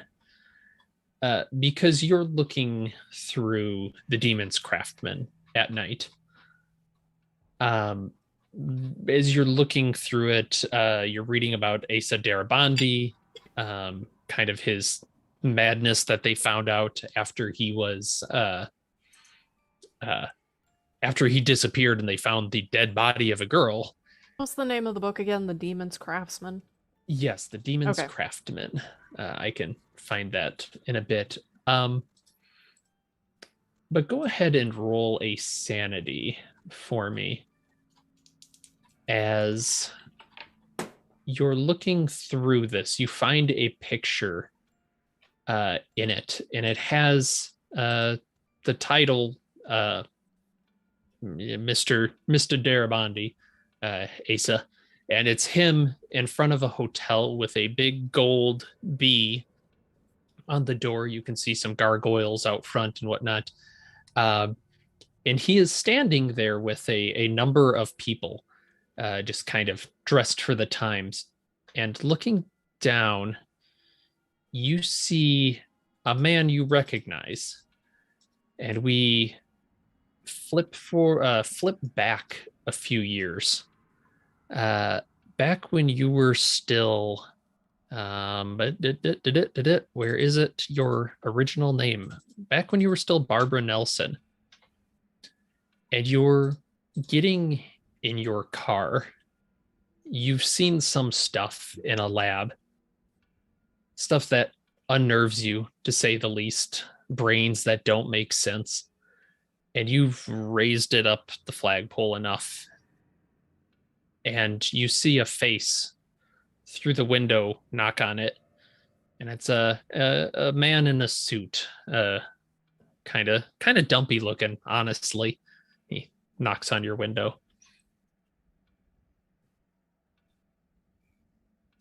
Uh, like outside the hotel room or in my This is in flashback? in your flashback. Okay, Yep, in the he's knocking flashback. on the car window that you're about to start.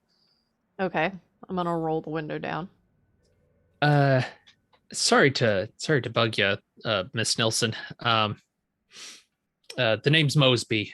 You don't know me, but I know you. Uh, you don't want to start your car right now.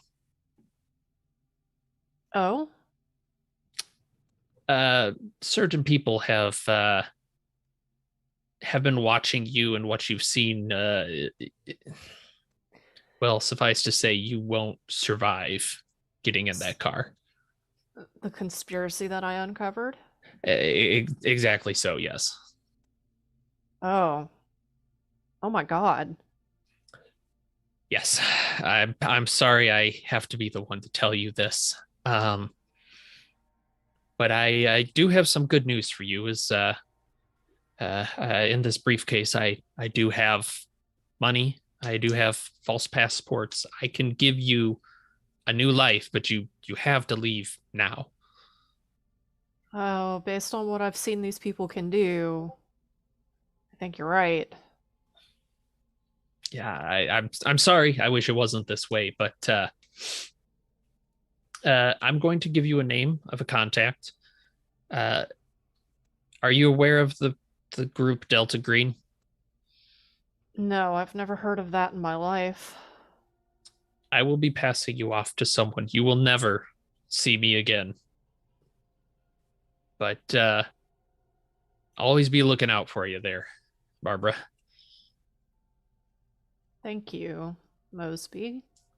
And he hands you money, an identity, and we come back out of the flashback, and you can see this man Mosby is in the background of this picture, just kind of behind Asa, just standing, smiling. All right.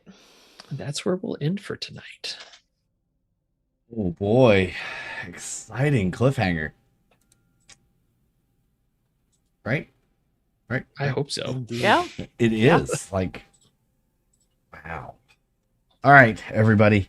That was our Delta Green episode for tonight. We are off until Saturday night, where we are going to be returning to the Welcome Home campaign. So Dungeons and Dragons 5th edition Welcome Home, Saturday night at 6 p.m. right here Eastern time on the United Adventure Company. Thanks for all the love, all the follows out there tonight. We really appreciate everybody for chiming in, tuning in, using those channel points, making us drink lots of water and stretch. Other than that, though, stay tuned. Make sure you're in our Discord to get up to date on all of our games that are coming up. We have a very special Halloween stream planned, 12 hours on October 30th for Halloween. We are still trying to sort out that middle game, and I think I might have something up my sleeve, something I've been wanting to run for quite a while. If nobody else steps up, I may take that slot myself. Although running 8 hours of games in a row is going to be kind of difficult, so I'd rather That's not a lot, do it. man. I'd rather not do it, but I can. But there's a game system that I've been wanting to try out for a while. I backed it on Patreon. It's called Gas Bashers. It's a rip on the Ghostbusters game, so Nice. should be fun. But anyway, I don't know if we're gonna do that or not. It may be Tales from the Loop. It may be an extended weird game. We don't know yet. We're still trying to sort out all the bugs. So if you have suggestions, put them in our Discord. Let us know what you want to see play or be a part of playing, and we'll see what we can do to make it happen. Otherwise, does anybody have anything else? Thanks to everybody tonight. Great game. Had a lot of fun. Thanks, guys. Thanks for running, Nathan. Absolutely. Thanks indeed. for playing. Thanks for staying up extra late. Yeah, 2 late nights in a Yeah, row for me. thanks. But until next time, folks, remember that deception is a right and truth is a privilege, but innocence is a luxury. Until next time, stay safe. Bye, everybody.